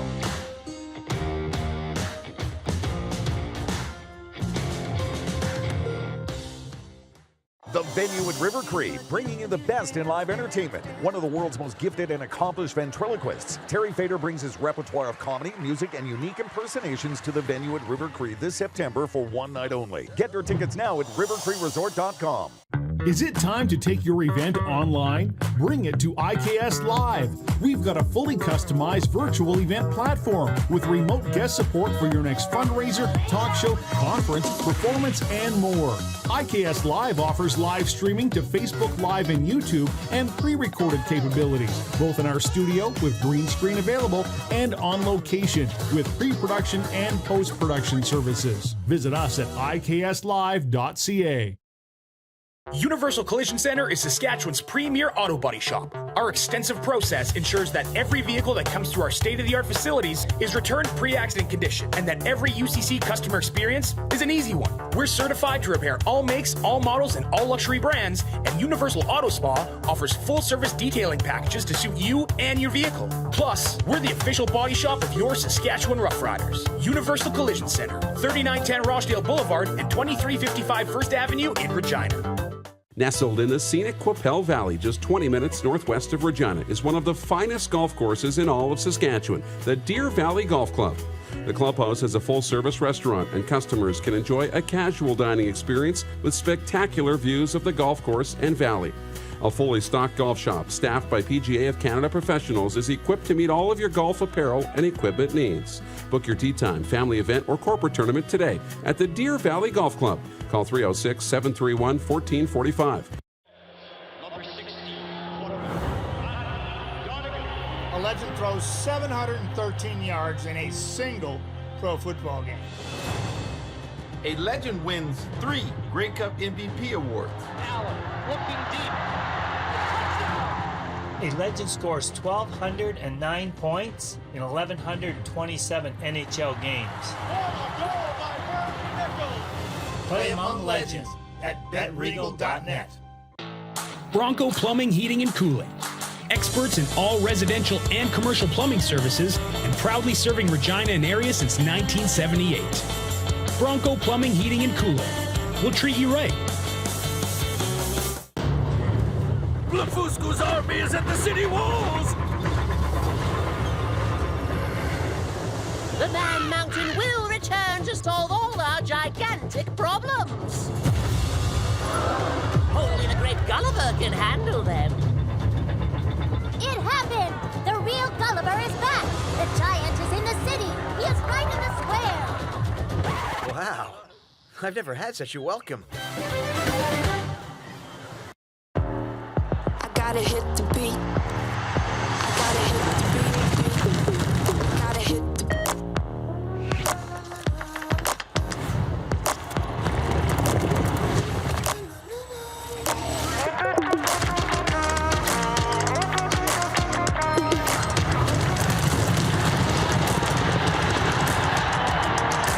Download Dark Horse Bets today. I gotta hit the beat.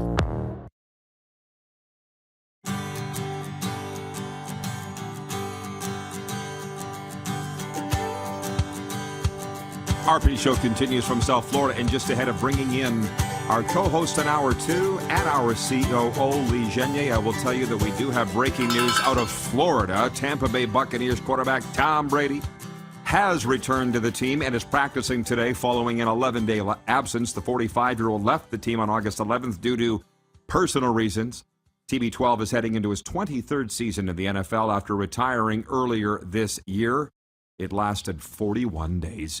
And the Toronto Blue Jays will have today off after winning 3 of 4 against the Yankees over the weekend. The Jays, who lost 4-2 Sunday by surrendering a 2-run homer in the 7th with the game tied 2-2, will visit Fenway Park in Boston for a 3-game series this week. Bring the thrill of the track to your fingertips with Woodbine's Dark Horse Bets app. Its AI-powered insights and strategies help you make smarter bets straight out of the gate.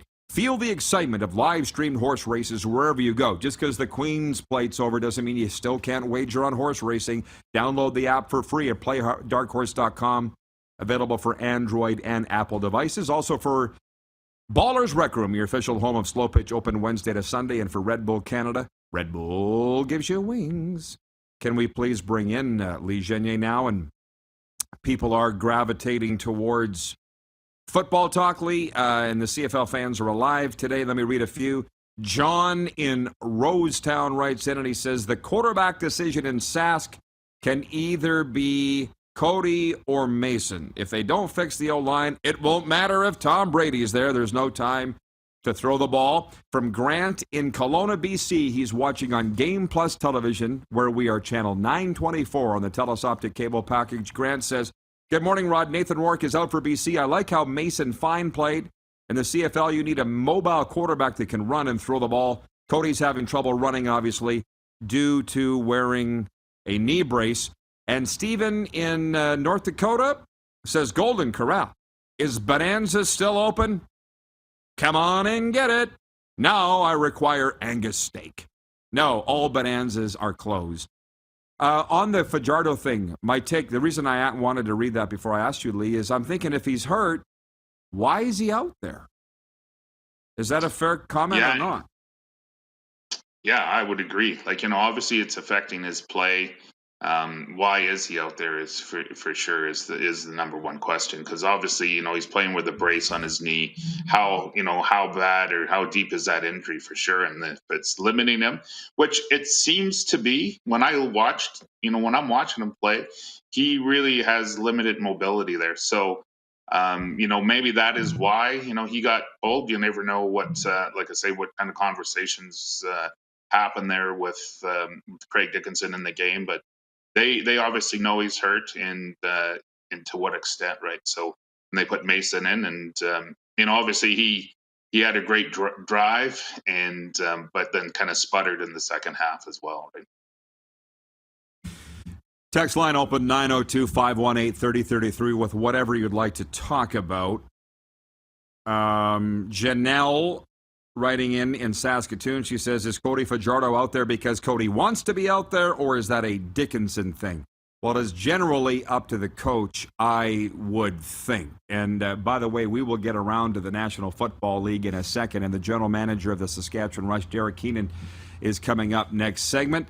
But it's a good enough question from Janelle. I mean, you don't leave it up to the player, do you, Lee? I mean, I've been present where I've had coaches walk up to a player and say, how's the knee? Feeling great, coach. Ready to come back? He goes, great. One more week. And then move on. You can't go by what the player says. The coach needs to intervene, does he not? Yeah, for sure he does. I mean, players are generally, whatever their state of mind is, they might go, yeah, I'm ready to play. But again, the coach, coaching staff is going to see a completely different lens there, and the way they're playing, and again, going back to the mobility and what it's actually going to take to win a game too, right? So, okay, it's never going to be up to the player. It shouldn't be, and this is what our viewers want to settle into today, and I'm here for it. If there's any other topics you'd like to get to, write to us. Nelson Hakowicz writes in, I assume he's referring to Fajardo. He said he has a torn pectoral, and that surgery could be impacting him as well. He seems to throw rainbows down the field now and not crisp on target passes. From viewer Andrew, he says, I believe Fajardo's playing because the team and the organization are in a desperate situation. I see some changes coming at the end of the season. So let's talk about that. They just played the 10th hole, Lee, of the 18 holes that are a CFL season, right? They're into the second half. Which storyline do you see changing? BC could drop like a stone and not win another game without Nathan Rourke. That's a distinct possibility. Do the Winnipeg Blue Bombers continue with their pedal to the metal? And I don't know why they wouldn't. They've got the Calgary Stampeders in there this week, and you said earlier you expect Bo will start this week for Calgary, as do I. But what first half CFL narrative lead do you see changing in the second half for whatever reason? Yeah, I mean, I think we'd have to go with the obvious is in BC with Nathan Rourke out and may not return. I'm going to, like I say, I'm going to go out and say he's not going to return. So they're going to have to adjust their offense. And, in the second half, right? And like you say, is, I've seen teams, with great quarterbacks go down and then they struggle in the second half or whatever the remaining games are. So this will really really show us what the whole BC Lions are made up of, and how they adjust to this injury, and with their backup in there. Well, it's interesting. Kevin in Airdrie says Bo hasn't been the same since he hurt his leg. Jeff, the Stamps fan, says, hey, Rod, Bo for Fajardo? You got to offer more than that. I get what you're saying. That topic has come up. I heard it over the weekend, a straight up Bo Levi Mitchell for Cody Fajardo. And I think it's poppycock, but Lee and I have both worked in the CFL since the 90s, and I'm sure you read my weekend column, Lee. I said if there's one thing I learned about this league, anything can happen, like anything. So if you're expecting something to make sense, that's your first mistake.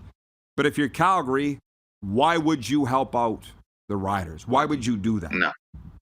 Yeah, and they're not going to do that. I mean, the most interesting talk I heard about Vernon Adams Jr. coming west from the Alouettes. Again, he's a great quarterback that you would want in your, as in your second spot too. But he could be very well be making a trade to Saskatchewan. I could see that happening. You got to remember, obviously, Saskatchewan hosting Grey Cup, and they desperately want to be in it as well. Well, Ryan in Toronto writes in, he says, it's interesting to consider a quarterback shuffle in the CFL.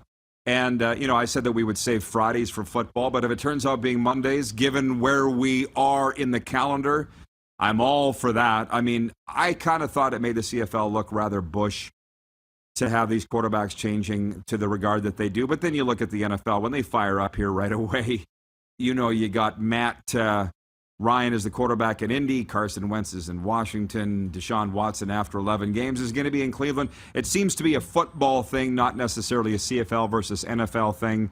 But I don't like to play general manager. Never have. And that's not even just because I'm not a football guy per se. You are. But even as a hockey fan, I don't try to be a general manager. I don't. And I don't try to be an offensive coordinator either. Everybody is up Jason Maas's back, Saskatchewan offensive coordinator. And my thing is, if I've never done it, I'm not going to offer criticism on the guy that is doing it. But I don't think you mind, Lee, and you worked in CFL front offices and pro sports front offices. If you were the general manager of the Saskatchewan Roughriders, what are you doing to turn this season around? Yeah, I mean, I think that I really have to sit down with my quarterbacks and just ask them where they're at. Like I say, again, it's a completely team game, as you know. So, I would have to look at the quarterbacking situation there, and that's where they seem to have been struggling. Cody is definitely struggling there. So, do you bring somebody in? Like I say, it is. Every GM, every coach, like I say, it's not about next year or the year after. It's about this year, and they will want to make a run. The pressure is on them, so they very well might look to make a move and bring in Vernon Adams. So, that's I would seriously be considering that, because, like I say, there is no next year. It's just tomorrow or next week's games. It's going to be the most important thing for the Riders at this point. Fantastic Canadian sports talk here today. That's what we do on the RP show on a daily basis. And we're kind of giving you an inside look at how things go. Like for Saskatchewan, I don't know that they're at desperation mode yet. The CFL trade deadline is usually around October 10th, but let's remember that the season's been moved up. I don't know what the trade deadline is this year. Somebody can maybe write in and tell us what it is.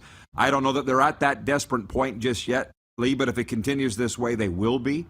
And what's interesting is, to throw up the thing again, the graphic, the poll question today for Capital Automall Universal Collision Center is, who should Saskatchewan start at quarterback Friday at BC? We've got their three quarterbacks that they have listed on their roster: Cody Fajardo, Mason Fine, or Jake Dolegala. And leading the way right now is Mason Fine. The backup is always the most popular quarterback in Riderville, I don't think the team is looking at polls to decide who to start at quarterback, Lee. I think right now they're going game by game, and they'll put the guy out there that they think gives them the best chance to win. That's always the case, and that should be Cody Fajardo. But did you do this in Calgary? We did this in Saskatchewan. I had a general manager, that I'm not going to say who he was, but he's very good, call me into his office and say, why don't you put this out on your radio show? We might let this guy walk in free agency. I'd just like to know what the fan reaction is, because if the fans don't really care, I'm going to let him go. He's asking for a lot of money. So in some cases, the teams do want to know what the public thinks. And I'm going to tell you, this GM was very good. So it's not like, oh, yeah, he's listening to a fans. He's an idiot. No, he was good.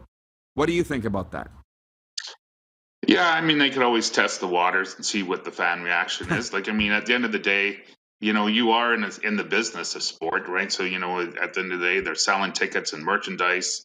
And so, you know what, if they want to test the waters that way, I mean, using the media is always, you're going to get the reaction there, right? And from your hardcore fans that, are really going to put it out there. But, in the Saskatchewan situation, I'm going to guess that that all the, the quarterbacks are going to just, backup's going to get more reps in practice this week, and they're probably going to really evaluate throughout the week. And Craig Dickinson will probably make that. It'll be a last minute, I'm going to guess, decision, depending on how they, perform in practice this week. So.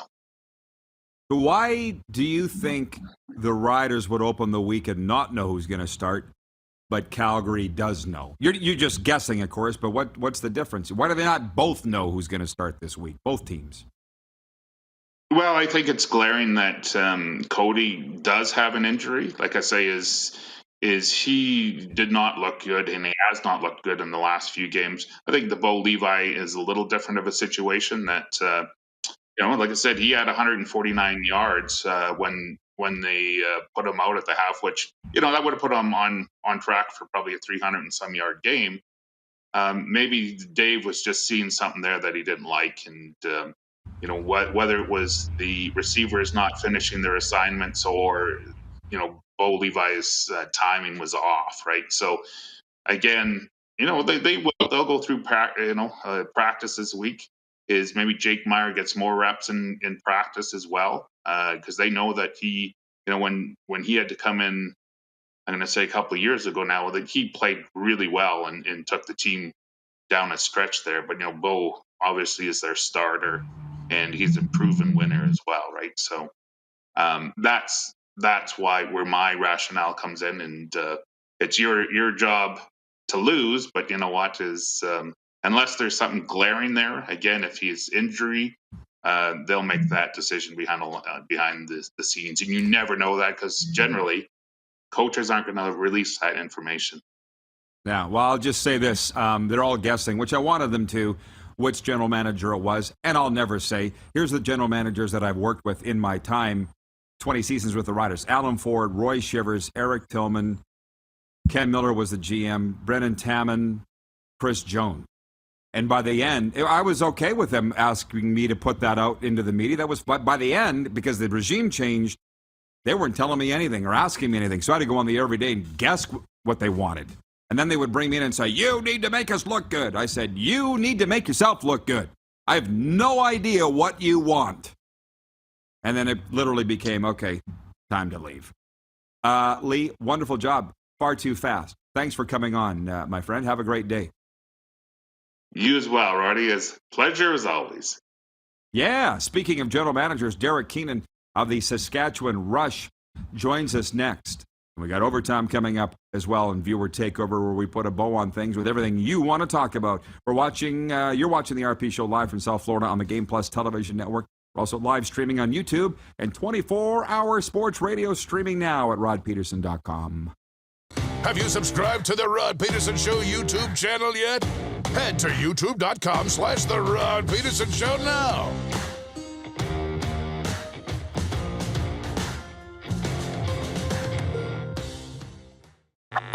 Does this look familiar? Your fans deserve an incredible arena experience. It's time for an upgrade. stunning graphics. Revenue opportunities are just the beginning with our in-venue display systems and scoring technology. Let us help you find the best solution for your facility. DDG, always delivering the best fan experience. Find us at ddgregina.com. Mornings just got better at River Cree. For a limited time, enjoy a summer sunrise breakfast for just $1.99. Choose from 2 eggs any style, a breakfast sandwich, or pancakes. Finally, a delicious reason to wake up early. $1.99 breakfast daily at Tap 25 at the River Cree. And that's a wrap on summer, everyone. Things are about to get back to busy. Work, school, errands, they're all coming back. That's why we make buying easy at Capital GMC. Reserve your brand new truck or SUV today. Check out our great selection of in-stock GM certified pre-owned trucks and make some cold hard cash by selling us your used vehicle. We pay big and you can skip the hassle of selling privately. Plus, our service department is always here to help with any make or model. Capital GMC, making back to busy easy.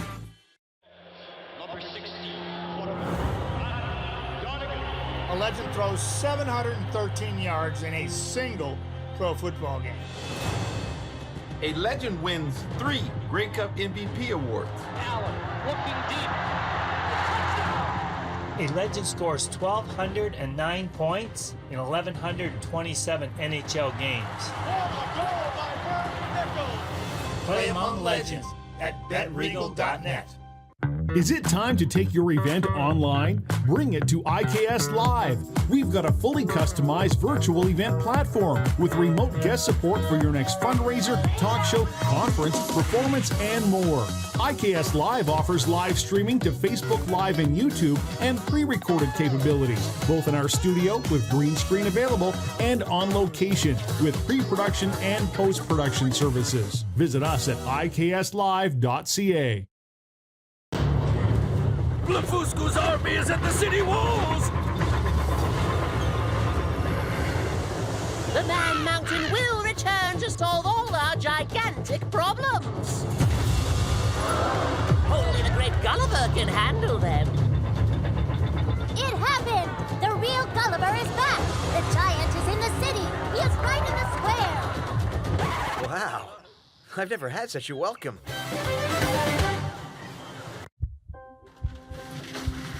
People donate blood for moments like this. But there are lots of reasons why Canada's Lifeline needs donors every day. Like the fact that someone with leukemia can need up to 8 units of blood a week. Or that donated blood lasts no longer than 42 days. Or to help new moms and babies, like Henry.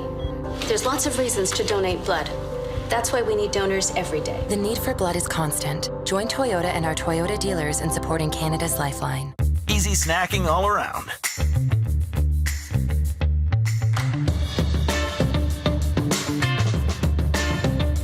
Something everyone can love.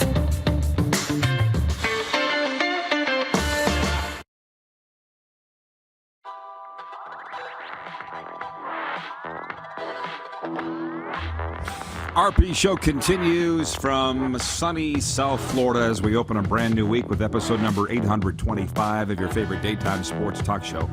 It is the off-season in the National Lacrosse League, but you wouldn't know it following the transactions of my favorite team, the Saskatchewan Rush. Their general manager, Derek Keenan, joins us today to update us on that and other things, a whole lot of things. Derek, thanks for the time here in the middle of August, man. Been a busy time for you here lately. Yeah, thanks for having me on, Rod. What are you doing in Florida down there? That's nice. You've been here. Yeah, yeah, good. For football training camp, or no. Yeah, that's where I spent all winter here last year. Listen, talk to your guys. Talk to Tyler Warwick. They all know this is where I am in the winter, and well, I guess it's summer. I'm here too. Nice. Listen, nice. If they ever get an NLL team in South Florida, which I think that they should, I will be all over it. But you can't really complain about the locations in the NLL since you stepped off the bench. Yeah, Vegas coming in this year. There used to be a team in Orlando way back, not that far back, but there was a team at one time. Didn't last too long, but. So yeah, it'd be nice. You always like those road trips, that's for sure. Well, the one thing that's one of those Yeah. Go ahead. It's one of those places, too, that makes it difficult to keep free agents like we have. No, I know what my Florida friends say, because I listen. You know me long enough. I'm extolling the virtues of the NLL down here, and they're like, we don't like to be inside. And I'm like, yeah, I get that. Ask the Panthers, ask the Tampa Bay Rays, but I'm not giving up the ghost anyways. But I tell you what, it's good news and bad news for the Rush, too. You got Kyle Rubisch back, an absolute living legend, but Chris Corbeil gone. It's been quite the moving target, your roster this summer. Yeah, I mean, it started with expansion, of course, and you know we they took Jeff Cornwall, which was a tough unprotect for us. We kind of chose Dilks ahead of him, just knowing we could franchise him, and probably he's going to be our future captain with Corbeil gone. So it was a bit of strategy there. But then he ended up in Calgary, which kind of I wasn't too happy about, but that's the way it goes. So. No, I mean we want to play by the rules, and we have a salary cap, and we have a certain amount of bonus money that we're allowed to spend. We don't have a lot of guys that live in the market, so we don't have a lot of off-field employment, so-called, that other teams can do. So it's difficult for us to keep these guys forever. But and I'll tell you, Chris Corbeil, he's been 10 years, just a tremendous leader for us, and a huge part of our success and our championships. And he's going to be missed. But I think if you look at our last, couple of draft classes, we've already started to rebuild that back end, and it's very reminiscent of the way it was 10 years ago when Corbeil and Rubisch and Dilks and Cornwall and Thompson were all young guys. And, with Holden Garland and Connor McClellan, Bobby Kidd, and the two kids that are going to be with us this year, Barnable and Boudreau, we've already started to rebuild what we had 10 years ago. So to keep Kyle is really important because we think we need that mentorship, and we've got a lot of that along with Dilks and Matt Beers too. So we like what we see. We'd like to maybe fill one more hole, but so far, I think it was really key to keep Kyle and as a veteran guy, and he's still, he's an All-Pro again this year. He is the best defender in league history, and not many would argue that. And he's still got lots left in the tank, so we're happy to have him back. Well, I'll piggyback on one of the viewers' questions here. Nelson, he's a big member of the Rush Nation, season ticket holder. He says, what can the fans expect of the Rush team given what feels like the loss of some major pieces? I don't think you've even mentioned Jeff Shatler. I mean, the fans love these guys, Derek, and it's, as you know, so what would be your message to the Rush Nation? Well, you're gonna see, I know that we've only been in Saskatoon or Saskatchewan since 2016, so they didn't see the full build of how we built the team starting back in like 2011, 2012. And a lot of it was based on tremendous athleticism from the back end and speed and skill. And that's what you're going to see. You're going to see a real high-tempo brand of lacrosse from the Rush. And, we'll miss Schatz. He decided to retire, but we really like Marshall Palace, what he brings. Another young kid we got, Clark Walter, who was on our practice roster last year. We got the sixth pick in the draft this year. So, we like the future, and we still got some veteran leadership on both ends of the floor with Matthews and Church and a couple other guys, and of course the guys I mentioned on the back end. So you're going to see high tempo. We're going to push the pace, and these guys are enthusiastic. They're physical. They're a skilled group too. We're going to score from the back end, and we'll probably have some growing pains defensively, but them being really good athletes and smart players, I think they'll catch on very quickly. Do you feel like if you'd had 2 to 3 more games last year, you'd have made the playoffs the way it was going? Yeah, for sure. We started playing really well, and if we had started a couple games sooner than that, playing that well, we beat a couple of really good teams down the stretch, and we felt that it was just too little too late, and we're sitting there in a position where we're looking for help, and that's never a position you want to be in. And this year, our plan is to not be there. Our plan is to be back at the top again, and it's going to be a tough competition. I think Calgary are still going to be really good, and Colorado really good, and San Diego made improvements again. So it's going to be a tough division for us. But we like our team so far, and like I said, we're still trying to make a couple of little adds here and there going forward. Well, I'm smiling because I'm thinking about now. It never dawned on me till you said it. These Saskatchewan fans have been pretty spoiled, putting banners in the rafters. As you say, they never saw. You know what I mean? They don't. They're like, what? What are you talking about? Miss the playoffs, right? Have you ever thought of? I'm sure you have thought about that. Oh, I have. But you know what, though? The nice thing, about them, though, is that, we had our struggles this year. We played pretty well at home. We struggled on the road, but even we had a couple of stinkers at home, too. And I never heard a boo. So, right to the very end, they cheer for us. And our guys love that. The guys love playing in front of them. We got a great fan base, and they have a lot of fun at the games. And we're looking forward to rewarding them this year by getting back in the playoffs and making a run at it. I should mention, we only have 2 minutes left, but tell me about your new coach and what has you excited about the direction under Mr. Quinlan. He's one of my favorite guys in the game. He's so enthusiastic and well respected by the guys, and a lot of fun to be around. And he's basically driven me crazy all summer, though, as my now new head coach and associate GM, because he's always looking every day to get better, and that's the way he's got to be, going forward. So, but he's going to be great. He's a real good communicator. He's stayed in constant touch with all of our guys, even since the season ended, and he's going to do a nice job for us. And he's big thing about Jimmy, I think, is he genuinely cares about the guys, and he cares more about what's going on in their lives, and that's really important in our business because they have big parts of their lives outside of lacrosse. So, and guys appreciate when a coach genuinely cares about that, and I think that's a big part of Jimmy's character.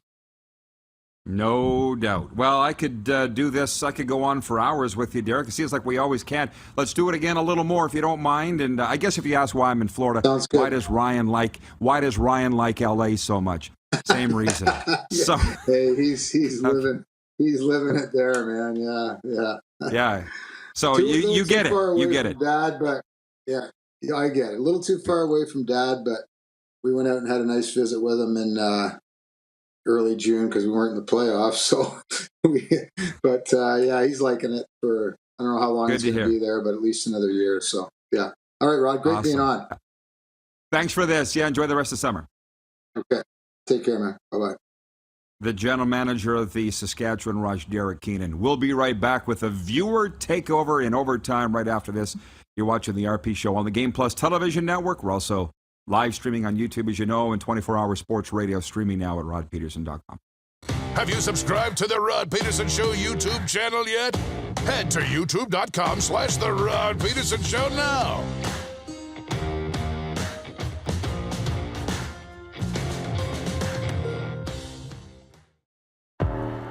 I gotta hit the beat. I gotta hit the beat. Gotta hit the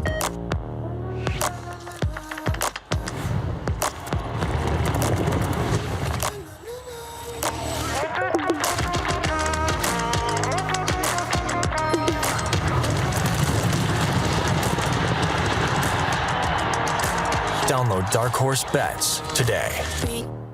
I gotta hit the beat. And that's a wrap on summer, everyone. Things are about to get back to busy. Work, school, errands, they're all coming back. That's why we make buying easy at Capital Ford Lincoln. We have a great selection of brand new F-150s in stock. Drive it off the lot today. Reserve an incoming unit or pre-order the perfect vehicle for you. And make some cold hard cash by selling us your used vehicle. We pay big and you can skip the hassle of selling privately. Plus, our service department is always here to help with any make or model. Capital Ford Lincoln, making back to busy easy. Mornings just got better at River Cree. For a limited time, enjoy a summer sunrise breakfast for just $1.99. Choose from 2 eggs any style, a breakfast sandwich, or pancakes. Finally, a delicious reason to wake up early. $1.99 breakfast daily at Tap 25 at the River Cree. And that's a wrap on summer, everyone. Things are about to get back to busy. Work, school, errands, they're all coming back. That's why we make buying easy at Capital GMC. Reserve your brand new truck or SUV today. Check out our great selection of in-stock GM certified pre-owned trucks and make some cold hard cash by selling us your used vehicle. We pay big and you can skip the hassle of selling privately. Plus, our service department is always here to help with any make or model. Capital GMC, making back to busy easy. Universal Collision Center is Saskatchewan's premier auto body shop. Our extensive process ensures that every vehicle that comes through our state-of-the-art facilities is returned pre-accident condition and that every UCC customer experience is an easy one. We're certified to repair all makes, all models, and all luxury brands, and Universal Auto Spa offers full-service detailing packages to suit you and your vehicle. Plus, we're the official body shop of your Saskatchewan Roughriders. Universal Collision Center, 3910 Rochdale Boulevard and 2355 First Avenue in Regina. Smoky in the air, that's a lot of fun. Big time, big time, big time, big time.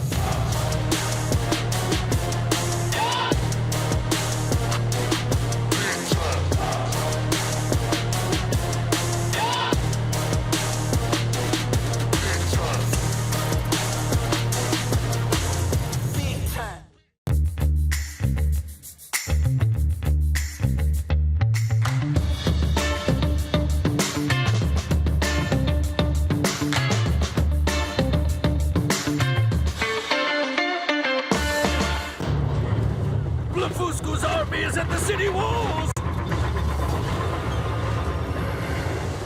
The Man Mountain will return to solve all our gigantic problems. Only the great Gulliver can handle them. It happened! The real Gulliver is back! The giant is in the city! He is right in the square! Wow. I've never had such a welcome.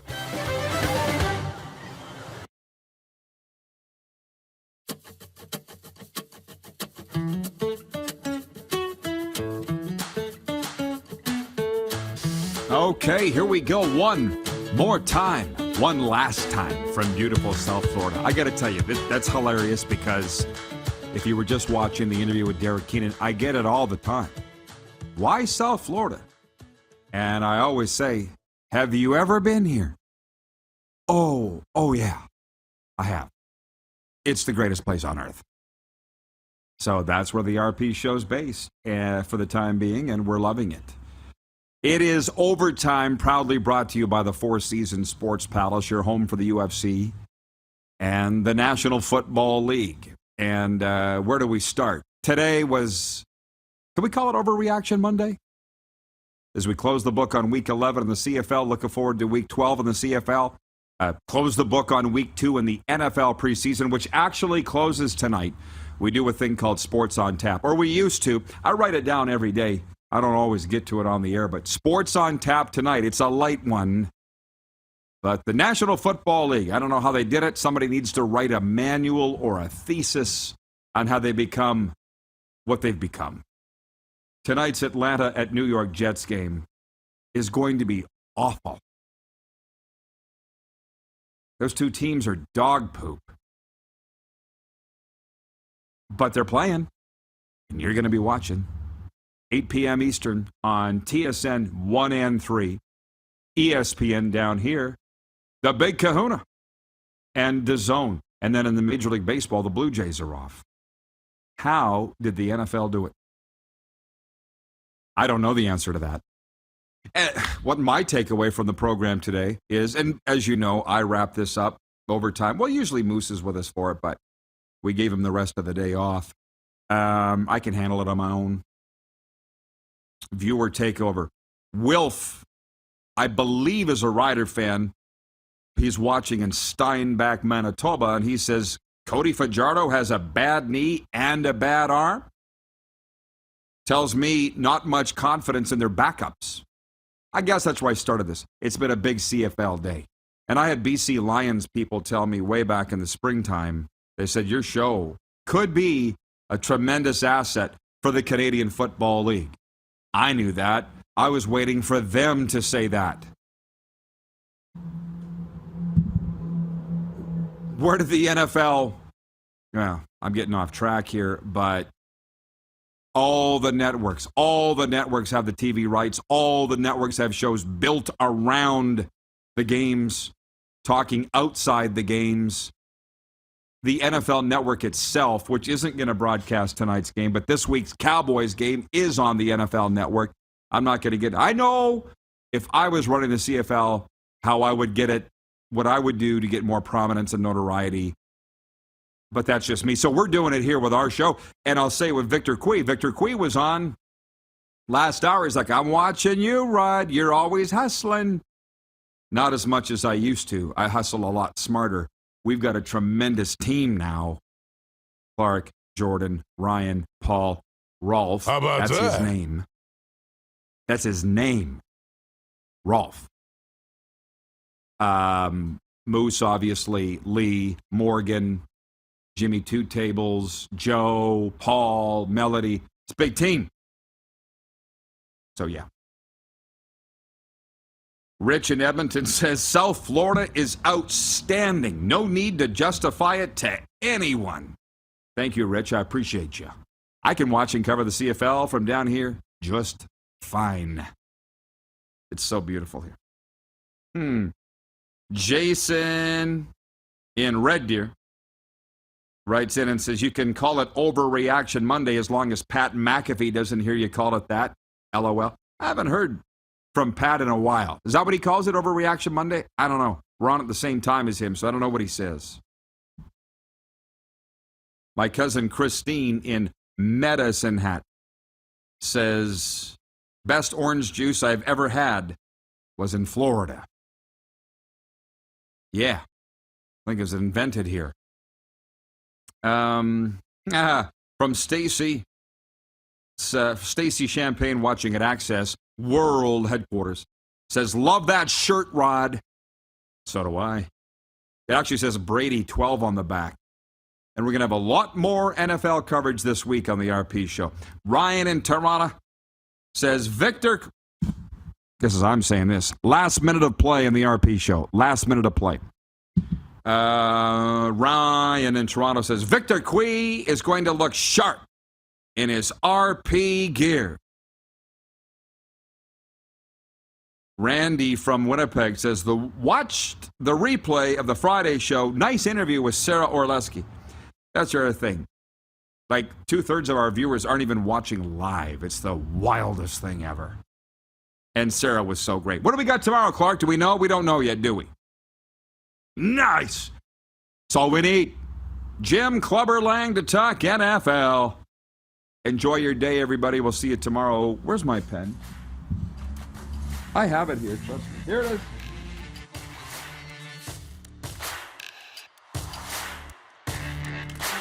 See you tomorrow at noon Eastern here on Game Plus Television.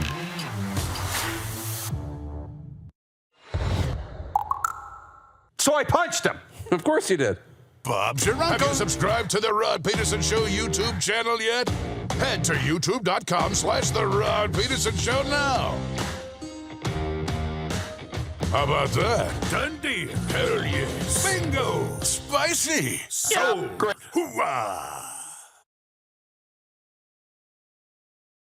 Yep.